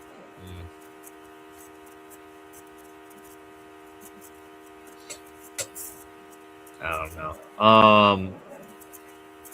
But he started playing football late. And you can kind of see it where he's like he doesn't react to what the offense does to him very well. Like he can get got out of position a lot. His production's solid. I think the natural athleticism is there where if you feel good about your coaching staff, you can nab him in like the 5th round and work with that, but it's a risky proposition. He'd be a 5 through 7 for me. Mm-hmm. I'm there with you. And then last edge rusher here, Anthony Lucas. 5 through 7. Yeah. Don't need to talk about him too much, honestly. I don't think. If you told me PFA, I wouldn't have complained too much. I don't think he's that good. And that brings us to the true linebackers. So Jayshon Barham and Arvell Reese, we've already referenced you guys, even though you'll probably play some level linebacker at the next level. Now we're talking about the guys who will play linebacker. Starting with Sonny Styles. Oh, man, Sonny. He's just a damn good football player, man. He's a blue chipper for me. That athleticism is something else. Insane athletic. Yeah, exactly. Insane athleticism. Production this past year was fantastic. Awesome football IQ. Team captain. Just everything. Everything Sonny Styles does, I think, is really solid. I feel very comfortable. We're probably only going to have 4 blue chippers in this class, and 3 of them went to Ohio State. Maybe I'm getting ahead of myself, Caleb Downs, but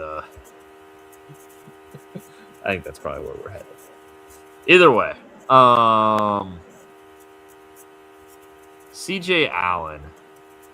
Now, it brings me no joy to say this is a fall from grace guy because this time a year ago, he was probably a top 20 pick. We even had him going in the 1st round in a lot of our mock drafts into the early part of this offseason. But his tape from this past year, not great. Has not had a good pre-draft circuit. Looked really rough during Georgia's Pro Day. He's a 2 for me, honestly. And I probably even have a couple of the guys underneath him rated higher right now. But we'll see where we land on that. What are you thinking? It's probably a 2 for me right now. He's just really fallen from grace. All right, CJ.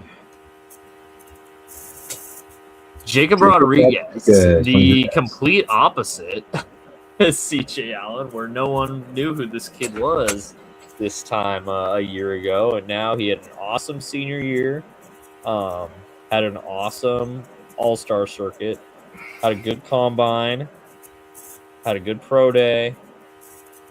It's like every step of the way he's checking boxes where it's like a few months ago we were like laughing about taking him in the 3rd round, and now he's getting like 1st round top. Now, will he end up going in the 1st round? Most likely not. But from a grade standpoint, this is going to sound crazy maybe, but I've got him as a 2 ahead of CJ Allen.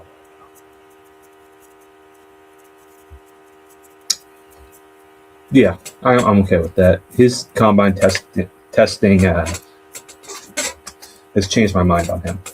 Yeah, I think a lot of the laughter at when people were what felt like overrating him was like, oh, he's not an NFL athlete, and I think he's kind of put that to bed. Anthony Hill, a guy that I like him. Yeah, I do too. I don't think there's ever a doubt with him that he's an NFL athlete. Yeah, multiple years of really good production, really solid athlete. Where we value him, though, I imagine probably is a 2, but where we he's a 2 for me. Yeah, I think we're both on a 2. Where do we rank him on the Rodriguez? I have him below Allen. Below Allen. Okay. I've got him above Allen. But I'll defer to you on that. I'm the linebackers coach. That's right. Put a period on there at the end. Jake Golday.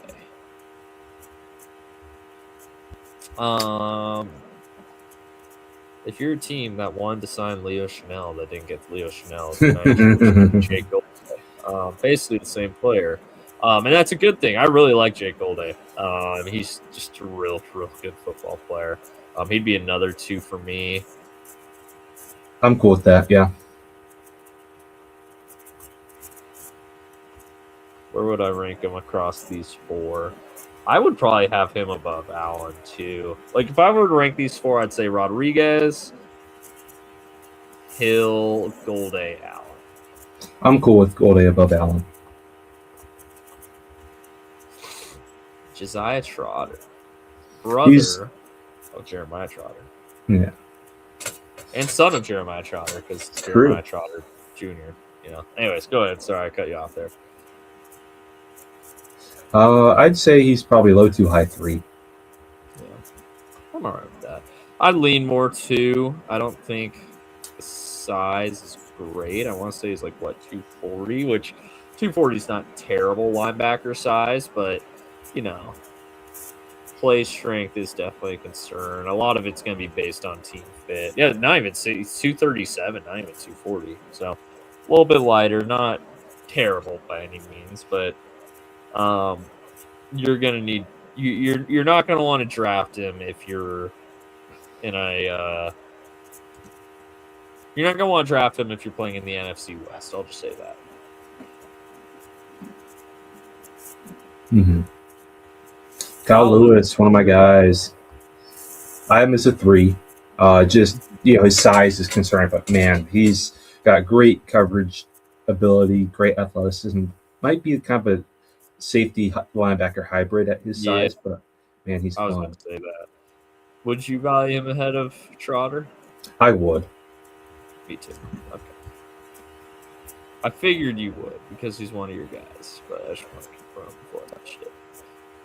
And I agree with you. I actually agree with basically everything you said there. I am very much behind the idea of him potentially being a safety linebacker, even just like a nickel backer, just a guy you get on the field and passing downs and is able to contribute for you. Deontay Lawson. Oh, Deontay. What did he end up measuring it at? Let's see. Multiple years as a starter in that Alabama defense. 6'3", 226, so very, very light. Lots of production, over almost 300 tackles, but older prospect. Some solid pass coverage numbers, actually.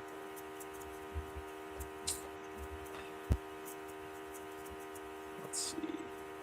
What do we got here?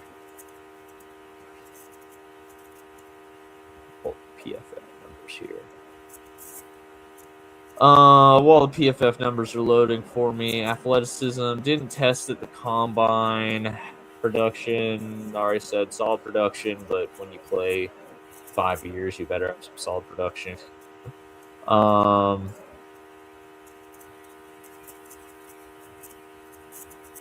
Solid trigger.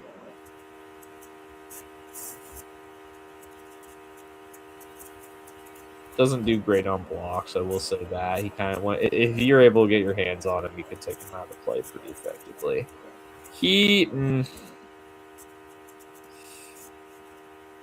Which shouldn't be too much of a surprise given his size. He'd be like a 4 or a 5 through 7. He's in that range. What are you thinking? He's probably a 4 for me. Okay, that's fair. 2-time captain, Alabama defense. It's that's not nothing. Exactly. That's not nothing. Harold Perkins Jr. 2 years ago, he was. he was the talk of the town. He was going to be the next Micah Parsons. He was the linebacker edge rusher hybrid, and he still is. But one big injury and then a year of down production, and all of a sudden everybody's forgotten all about him.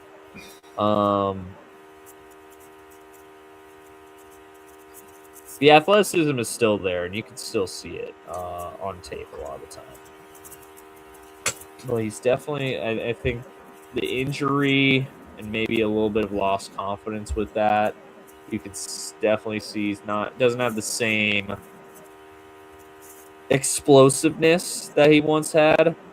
Production never really took off. He did lead LSU in sacks last year, actually. I am as a 4. Yeah. I think there's something there.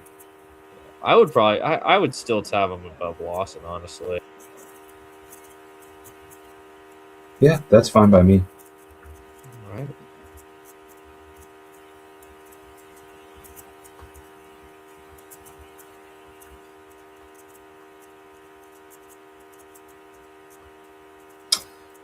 Caleb Elam's or TCU. That's right. Formerly of the California Golden Bears. I remember recruiting this guy. You did, actually. Funny enough.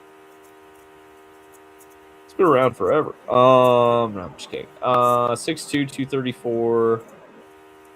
Great testing numbers. Had a fantastic combine. 4.47 40, 159 10-yard split, 40-inch vertical, 10.4 broad. A little slow in the shuttle at 4.41, but nothing too negative. Just an athlete out there, the linebacker position. Unfortunately, you see that a little bit. I think he can be a little bit, I don't know if out of control is the right word, but he can sometimes be out of position, I guess would be the best way to put it.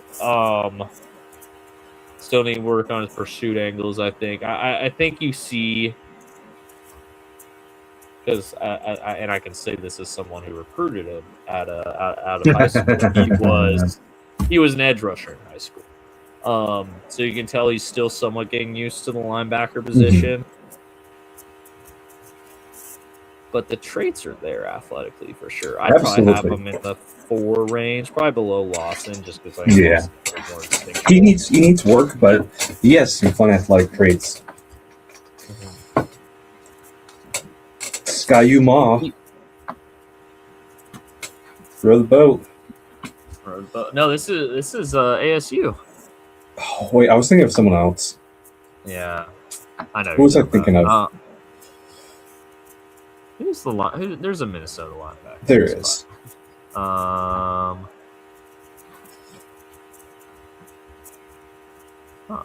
someone on defense. No one with my pro. Oh, Devin Eastern, I think. Yeah, Devin Eastern's the defensive tackle from Minnesota. That was who I was thinking of. Yep.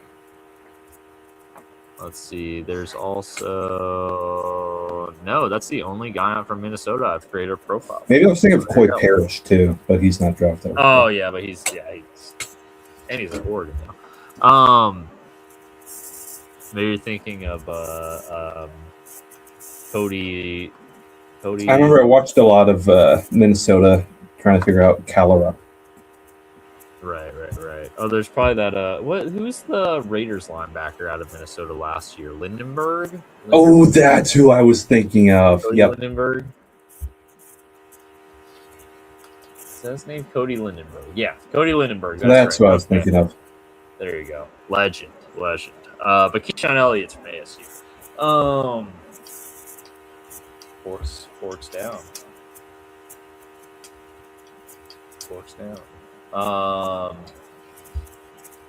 Which I say is someone who was very aggressively rooted back in 2024 when they're playing Texas. Yeah, Texas. Anyways, so Keyshawn Elliott here, 6'2", 231, so a little small, but not honestly. I keep saying that these guys, linebacker doesn't reflect. Oh, here you go. Here's a fun fact about Keyshawn Elliott. Let's hear it. His cousin, his name Lenville Elliott, played in the NFL with the Bengals and the Niners, and he won Super Bowl, would that be 16 with the Niners against the Bengals, actually, funny enough. So there you go. That's kind of crazy. Interesting. It's kind of crazy that his cousin is one of the Super Bowl. What would that be? 44 years ago. Interesting. Wow. How much older is his cousin? Jeez. That's interesting. That's something right there. That might be it's probably a second cousin situation. That's just what it is on his player bio. But anyway, so Keyshawn Elliott, 6'2", 231, didn't run at the combine, did have a 38-inch vertical, 10.5 broad, 21 bench press reps. So solid numbers, nothing spectacular. Production, not really there. Did have 14 tackles for loss this past year, so that's solid, as long with 7 sacks. Nothing that really stands out. Transferred from New Mexico State. Yeah, speed on tape doesn't look great. I will say that. He's like a power inside backer, which is funny for his size, but he's very much kind of dependent on his. He's got the heavy hands, as they say, which is a good trade, obviously. But I mean, how much when you're 6'2", 231 with 31-inch arms? How much are heavy hands going to carry at the next level? He'd be a 5 for me.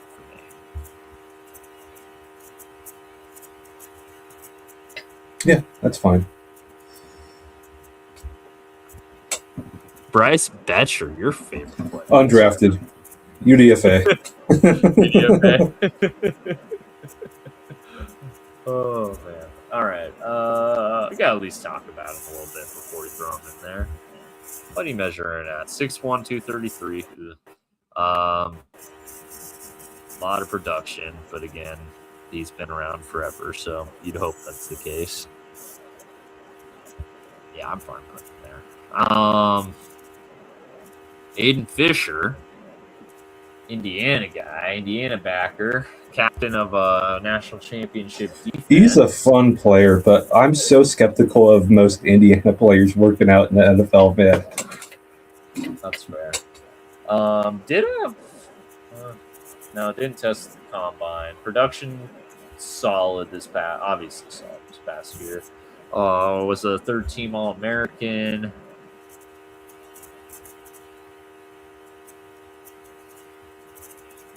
Athleticism's not great. He's probably 5'7" below Elliott for me. He was not ranked as a high school prospect. Oh, there you go. Signetti is a freaking miracle worker, man. Yeah. Let's see how many offers he had. He was a walk-on. Wait. Yeah, he was a walk-on at JMU. That's crazy. Yeah, just the lack of athleticism kind of scares me. He's kind of similar to Elliott. You need athleticism to be a NFL linebacker. Yeah. He might be undrafted too. Yeah, I'm not gonna argue about him that one. Arian York. Torian York's just tiny. Yeah. What do you ultimately measure? I know one point. I think it was the Senior Bowl measured him at 5'10". But I think combine he was 5'11". Yeah, 5'11", 226. So safety size. Younger player with solid production considering his size. He actually has solid production.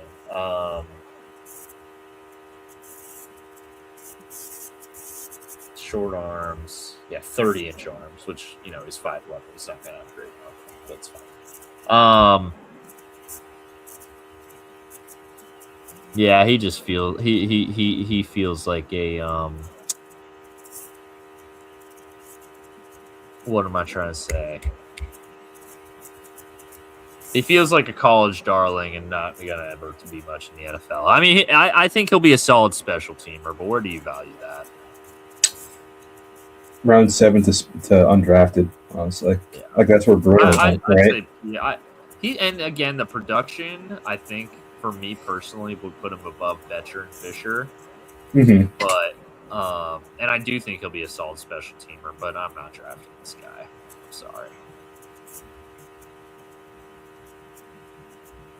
And that brings us to the secondary, the last few position groups. We'll have another episode where we do the long snappers.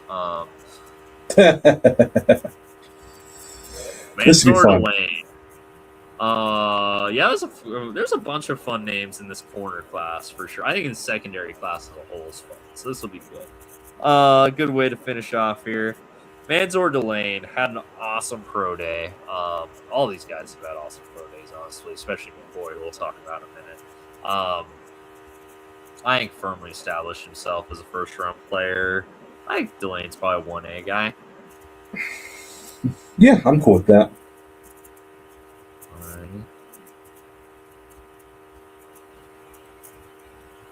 Jamad McCoy, controversial one. Very controversial. I've kind of come to run the full gamut with Jamad McCoy. Awesome 2024 tape. Like, genuinely, he was the best corner in football in college football in 2024. Better than Travis Hunter, better than whoever they gave the I think it was Zade Barron that won the Jim Thorpe Award.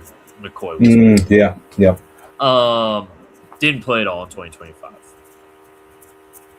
Had an injury that was like scaring people off. Finally gets cleared, has his pro day this past week, and just knocks it out of the park. Just phenomenal numbers. I want to say it was like 4.35, 40, just, which again, we haven't seen him play football in a year and a half. But what he has been, what we have seen from him, I don't know, man. It's he. I have a feeling I know where this is going to land, but my personal grade, he's a 1A. I'm okay with that. But I thought you were going to say he's a 2, so we're going to split the difference. The talent is there. However, I think Avion Terrell's better because, man, his body will work. That's leave a space for Avion I'll leave a space. That's my compromise. Oh, I love his game, man. Having 8 forced fumbles as a cornerback is pretty insane. It's pretty crazy, man. He's gonna be like his brother. He's gonna be a really good player. He's my favorite player on that Clemson team. He's just, oh man, I love watching him play. Just an awesome secondary class. Like corner 4, Colton Hood is a good player. Yeah, it's pretty ridiculous. Yeah. Oh man, what did Hood measure at? Let me see. He's 6 foot 193. Oh, that's solid height for him. I thought he was smaller.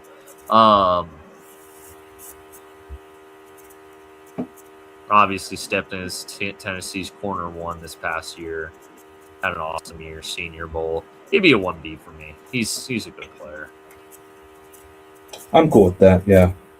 Man, how did Tennessee collapse when they had that kind of secondary? Right. Oh, Jamad McCoy playing team. Or not playing. Brandon Cisse. I have missed 2. I think he's kind of like Nick Emanwari, big, athletic, right? But needs the refinement of a corner, right? He does get a little. I think he has a little penalty problem. I think he gets burned a little bit too much, but there's talent there in the right system. I agree with that. I think the athleticism is going to carry him a little bit. He's probably going to go around the same range as Emanwari, like the mid-30s. Yeah. And then if he goes to the right team, people are going to do the same argument that they did to Emanwari.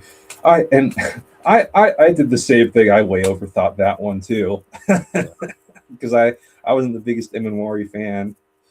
Yeah, right. Then he goes 30 whatever, and second place in Rookie of the Year. Right. Chris Johnson. He's a 2 for me. I think he's an excellent zone corner. He has that down. He does play really far off, so and then that lack of speed maybe translates to the NFL. That might scare some teams off, but his instincts and his short area movement is really good.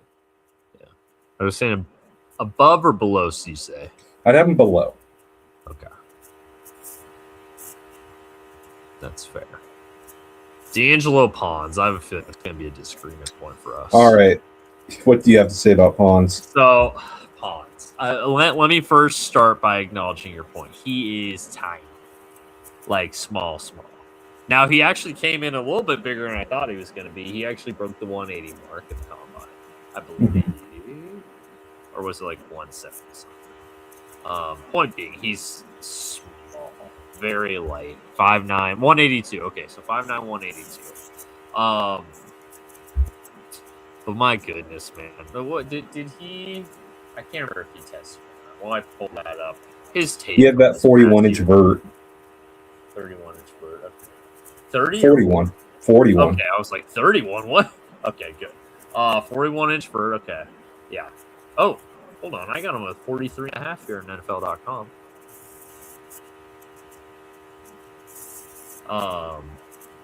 Anyways. His tape from this past year is just phenomenal. It's incredible.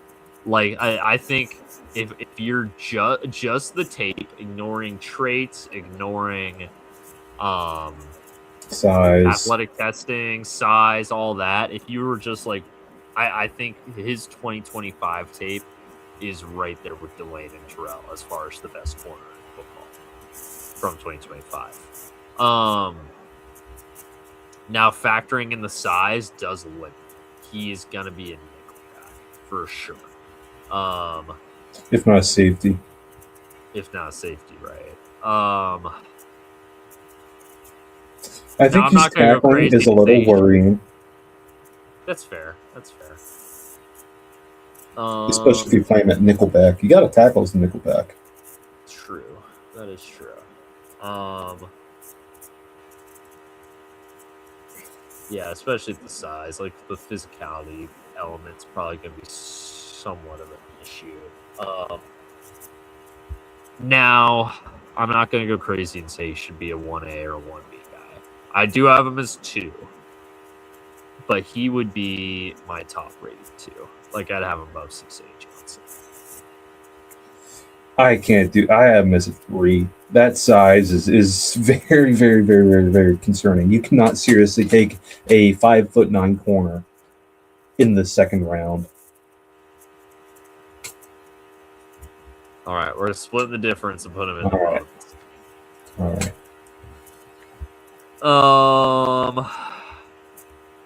Keontae Scott, another guy that I'm recruiting at UW. He was out of Snow College, JUCO. Ended up going to Auburn, and then obviously transferring to Miami after the fact, where he had a very, very, very good redshirt senior season, playing that nickel defender role for Mario Cristobal. Came in at 5'11", 193, so a lot bigger than Pons did.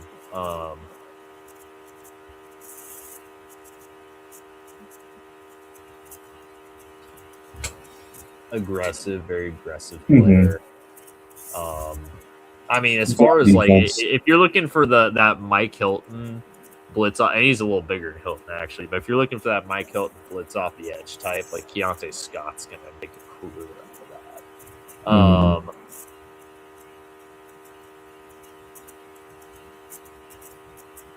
He's a good player. He really is. I think age is somewhat of a concern. Mm-hmm.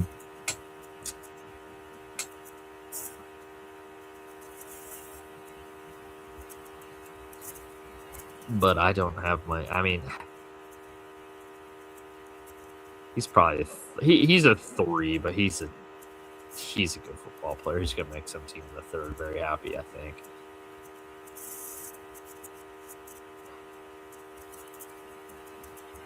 That's fine. Keith Abney. The roller skater. The roller skater, that's right. Famously, national champion roller skater, Keith Abney. 5'10",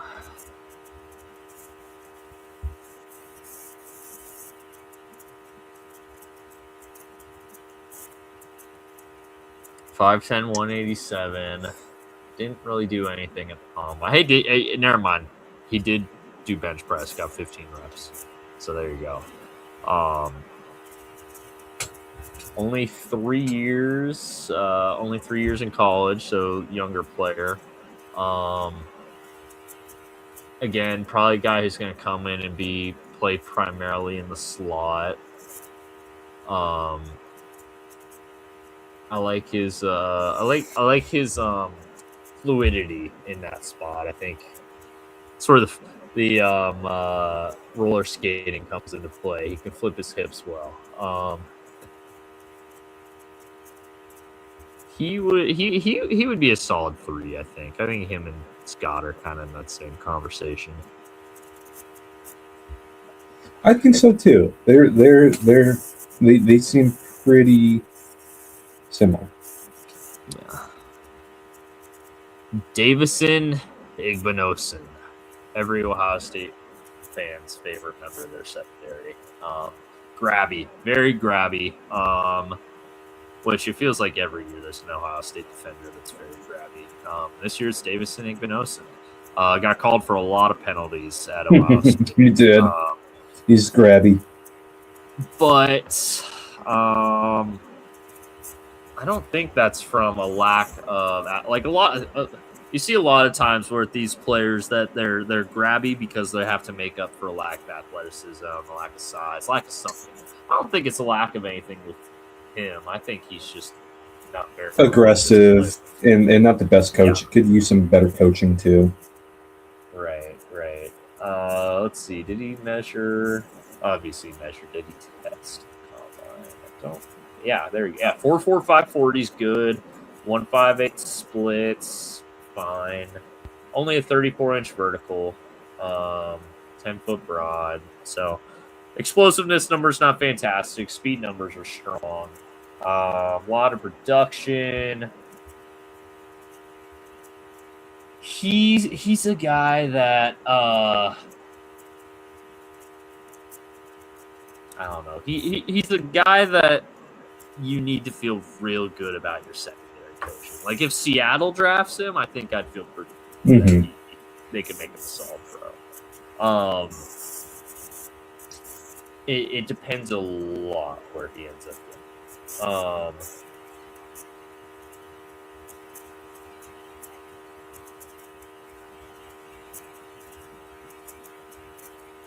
I'd probably have him as a 4. Yeah, I think so too. That's kind of where my head's at with that. Devin Moore. Florida guy. Senior Bowl. Had an awesome senior bowl. Really made a name for himself down in Mobile. There's value there. That's when you're going up against the best of the best, typically. Awesome production from this past year. 4.5 40, so not fantastic athleticism, but not crippling either. Awesome production this past year. Good length too. with 63 or 6'3", 198, 32-inch arms. Bad for an edge rusher, but solid for a corner.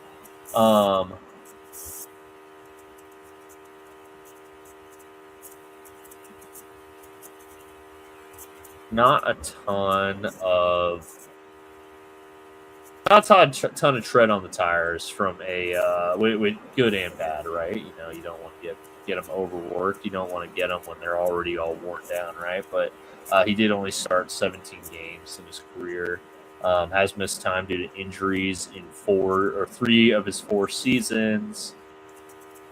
A little bit stiff. He'd probably be a 4. Yeah, I'd say 4, maybe even 5. I don't know. What are you thinking? I think his Senior Bowl will put him in the 4th round. That's fair. Julian Neal from Arkansas.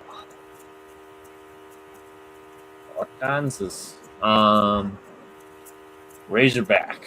All right, America explained. A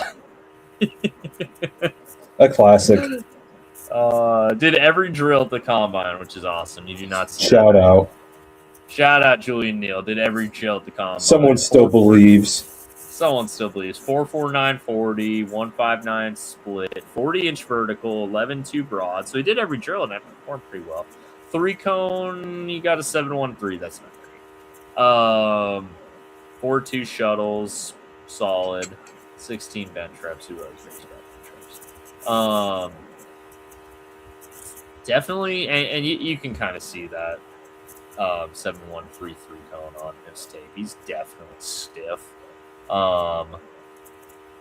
But has almost 33-inch arms, 6'2", 203, so he's got solid size for the cornerback position.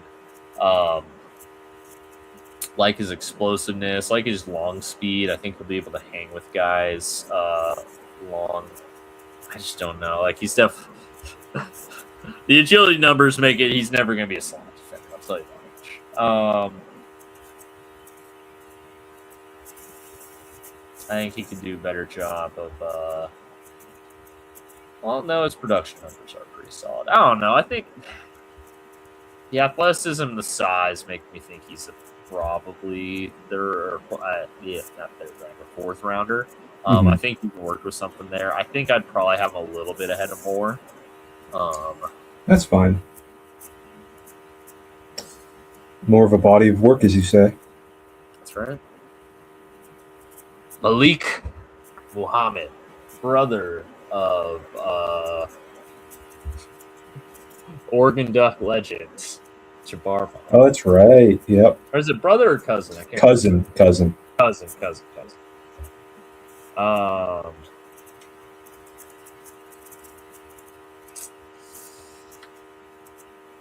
So 3-year starter at or not 3-year starter, 3-year player at Texas. So comes in is a little bit younger.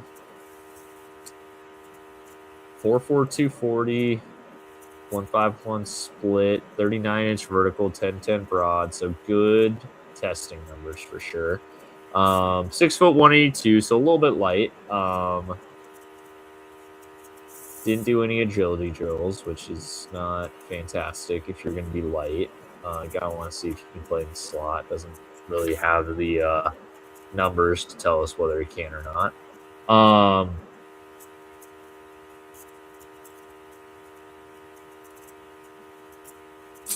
The frame scares me a little bit. 32-inch arms. Hey, that's good enough. Yeah, that works. That does work. I'd probably have him at a 5. Yeah, that's kind of where I'm putting. That's kind of low. I think he'd be a high 5. Like if you get him in, I'm pretty happy. Yeah.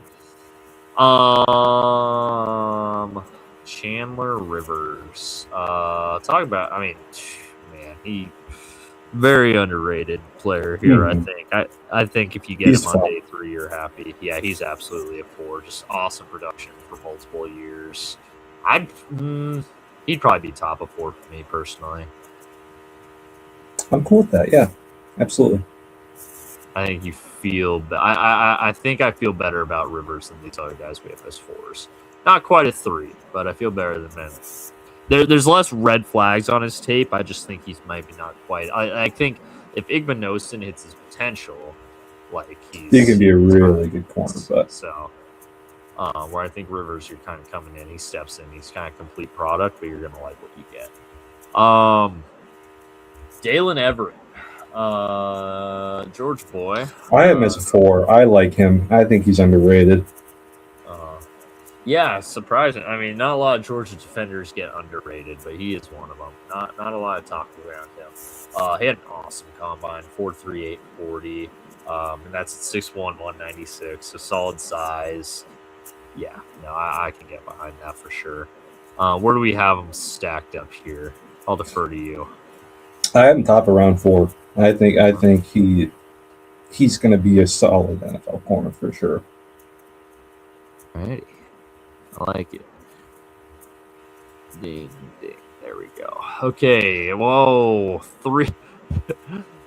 Two Huskies we're going to be talking about now.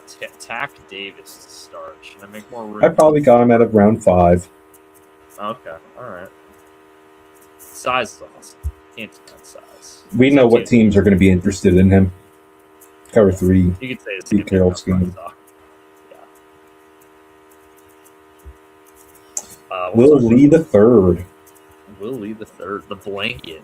And this kind of fell by the wayside. But I remember when he first got to A&M, he would send the wide receiver 1 for the opposing team. He would have a blanket with his name, Will Lee the third. That's right, the blanket. And I'm like that. I gotta respect that. Like that's some pro level. That is really cool. Trash talking. Like that's fantastic. And you know what? Somewhat backed it up. He did. He was a solid player. Yeah, a very solid player. Obviously, we're not talking about him in the round 1, so wasn't quite the blanket. But you know what? He was the towel. He was a little washcloth. It was a washcloth. He covered up what he needed to. 6'2", 189, so decent size. Almost 33-inch arms. That'll definitely play. 4.5 240. Nothing. No red flags. 42-inch vertical and 11 broad. Those will definitely play. A little bit older prospect here. Did play 2 years at the JUCO level before he got to A&M. Well, actually, no. He played 2 years at the JUCO level, got to Kansas State, and then went to A&M. So there you go. Good production from the past few years.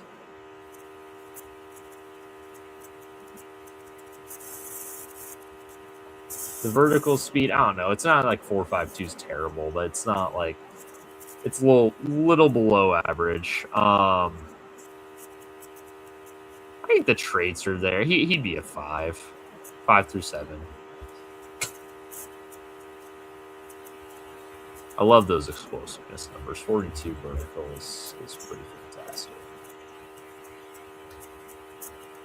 I'm surprised he didn't do any agility testing. Yeah. Agility looked good on tape. I think that's something each one has had on. What do you think for him for a grade? He's probably around 5 guy for me. Okay. Above tack or below?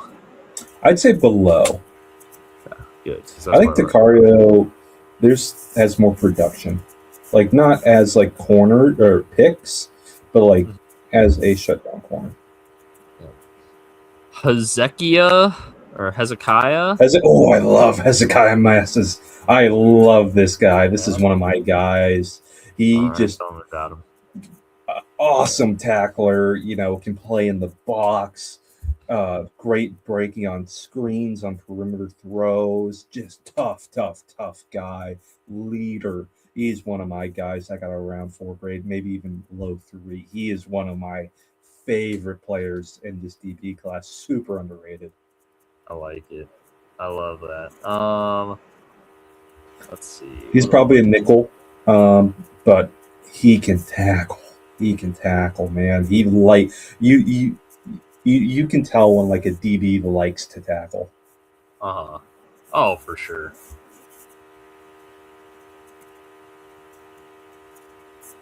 What am I trying to do here? There we go. I'll throw him at the top of the round four there. He's gonna be, he's the kind of guy that just loves to play ball, loves the physicality of it. He's gonna go higher than people think. He's gonna be a hell of a player, man. There's your Mike Hilton. Yeah. Okay. All right. I can get behind that. They'll put on the tape for him. I already want to right now. He's one of my guys. All right. Let's see. Oop. Nope. I do not want to merge all those rows. That would be bad. Cal's been churning out some good DBs the last few years. They have. Jalen Hawkins just got paid. Noel Williams had a good year in KC. Both Patriots Cal DBs. Right. Yeah, Hawkins was one of them. There was another one. Who was the other one? Oh, Cam Bynum, too. Almost forgot Cam Bynum. That's what happens when Wilcox is your coach. Right. Where'd Wilcox go? Did he go anywhere? Is he just living off the buyout money right now?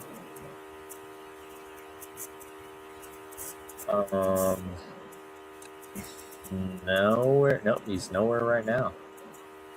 Someone could have a great DC or just like analyst. Right. Oh, it would have been so funny if Stanford hired them. Be their DC. That would be a great hire too. It would have been too. All right, last one, the corner class here. Ephesians. Honestly, I think he's going to go higher than Takario.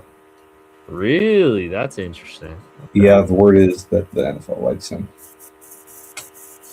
I'd probably just put him above Takario. Yeah, that's fair. Plus injury concerns, that's for sure. Takario's banged up. That is true. That is true. Takario busted that rib. Yep. All righty. Last. Let's see. We're at 212. Cool, baby. Let's pound it out. Let's go. Let's speed through this. Caleb Downs, your guy. Blue chipper. Yeah. We know. Blue chipper, absolutely best safety prospect in years, and obviously. Yeah, I can't think of last year. So who's the last safety Kyle prospect? Hamilton, probably. That's prospect. No. Yeah. Jamal Adams. Jalen Ramsey. Jalen Ramsey's corner as safety. Safety.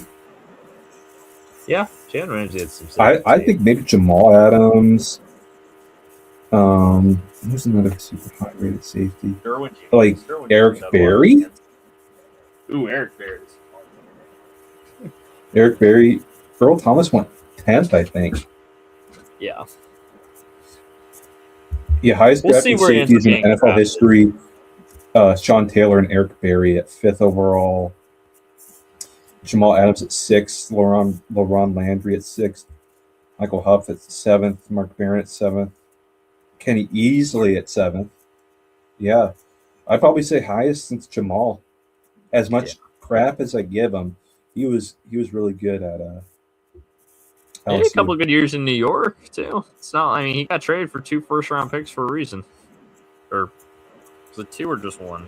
It was 2. It was 2. Yep. Right.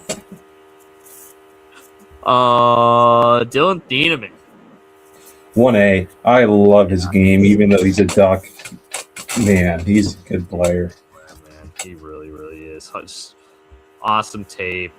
Ended up testing very, very well too. I think opened a lot of eyes with his testing for sure. McNeil Warren, a guy that you've definitely soured on. I've noticed. Yeah, I have. I have him as a 2. I think he's slow. All right. I think that's fair. I was expecting you to say he's like a 3, honestly. No, I'm okay with him as a 2. He's a good zone coverage, good, great hitter, high character guy, but his speed is concerning to me. Like, he has to be a strong safety. He has no versatility there. Yes, I agree with you. AJ Halsey, from LSU, formerly. I like his game. I'd have him above McNeil Warren. He's strong too. I mean, if you're looking for a true strong safety, I think Halsey's got more versatility in that he doesn't have to be that. But my goodness, he's got like a rock that body type. Like he almost looks like He is, yeah. Trade Stukes, kind of. I got him most of the safety here, but he's got nickel versatility, can be corner or safety. Awesome ball skills, man. I love his playmaker. Fantastic. Older prospect for sure. He'd probably be in the 3rd round for me. But he's I think so too. But he's a playmaker. Yeah, it's funny. All our third round DBs so far are like nickel guys. Scott, Abney, Stukes. That's the value right there. You want a true nickel, get him in the 3rd. All right. Kamari Ramsey, I know you're a fan of his. I am, but he is a 4. He's a day 3 guy for me, right?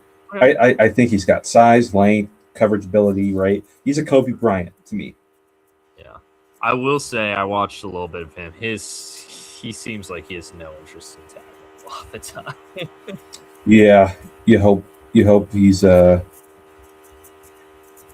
which maybe he just ends up being Kalen Bullock for you and he never has to tackle. Like his, and that's fine. Yeah. Zakee Wheatley, kind of following in the trend of Penn State safeties over the past couple of years. I have him as a round 3 guy. I think Penn State safeties are safe bets.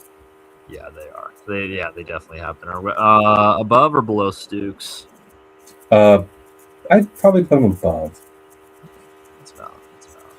Because he's more of a he can. I'd be more comfortable with Stukes at nickel. Whereas versus I think Wheatley more of a true safety. Yeah, that's fair. Genesis Smith, true safety now out of the University of Arizona here. Young player, only a few years actually of really getting starting caliber reps. Had a really strong year this past season. I don't think he's as good as Stukes, especially not from a ball skills standpoint. So he'd probably be. Where would I have him? I don't know. While I pull up my notes on him, I'll let you talk here. I would say he's definitely got the athleticism. He's definitely a true safety, whereas Stukes, Stukes could play safety. He'd be fine at safety, but his more natural position is corner. Genesis Smith, he has strong safety and free safety versatility. He's got the athleticism. Ball skills aren't quite there, but he's a good player, man. Yeah.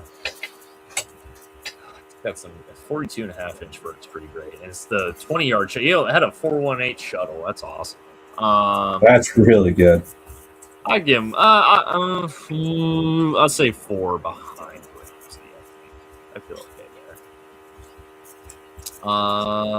Jalen Kilgore. I love Jalen Kilgore, man. He's a good player. Another guy that's kind of got versatility, can play all over the secondary for you. Again, more likely going to be a true safety, but I think he can move into a slot if you need him to. 6'1", 210, so he's got solid size. A couple years of really solid production now. Younger prospect, too. You're going to be getting him. I believe he's only 20 at the draft. Never mind, 21. Okay, he's 21. Okay. It's always fun to see 21. He just turned 21, so he'll be 21 his entire rookie year. So he's a younger player too. So you probably get a couple contracts out of him. I think he's a 3. I'd probably have him above Wheatley and Stukes. Honestly, I just really like his game. What are you thinking? I'm cool with that. Yeah, absolutely. All right, last one, Bud Clark. I know it's a guy that you've talked about before. You see like safeties having success, and it's a lot of guys with that high production recently. And Bud Clark, he is high production. That's for sure. Gets a lot of picks, great ball skills. Not the greatest athlete, but he's fine enough. He can play free or strong. It's a 4th round grade.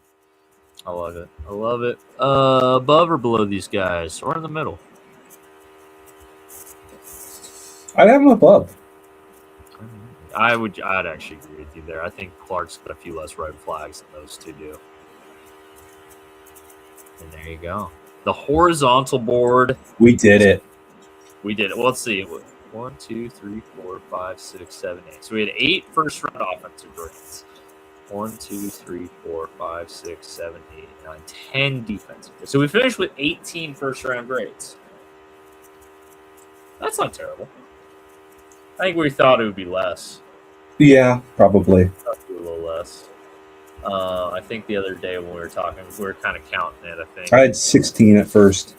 It's 16. I don't think we had Thieneman or Hood factored into that. I definitely had Thieneman factored in. I think Hood and Bailey. I think I was on the fence about the first round pick. Bailey. Okay. Interesting. Okay. I can get behind that.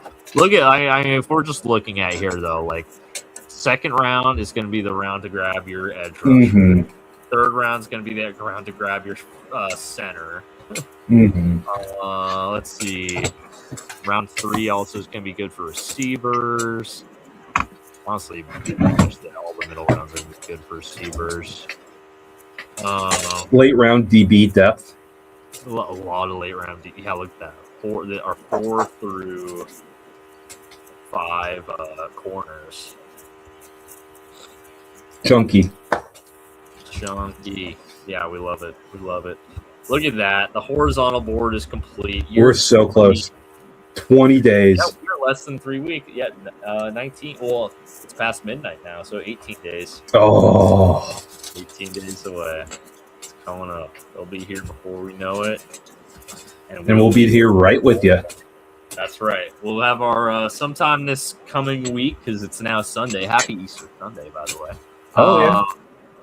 Sometime this week we'll have our top 100 big board. Sometime that we'll plan what we're doing the week of the 13th to the 17th. And then the week after that, it's the big week. We'll have our final mock draft. Be there.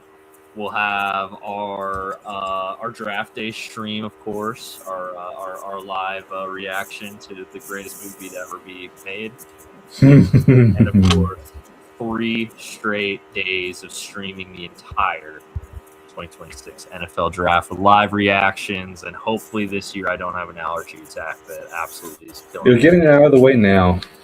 Yeah, hopefully. But that'll do it for this edition of the West Coast Draft Podcast. I just like to scroll around this and view it all in its glory. My goodness, it's beautiful.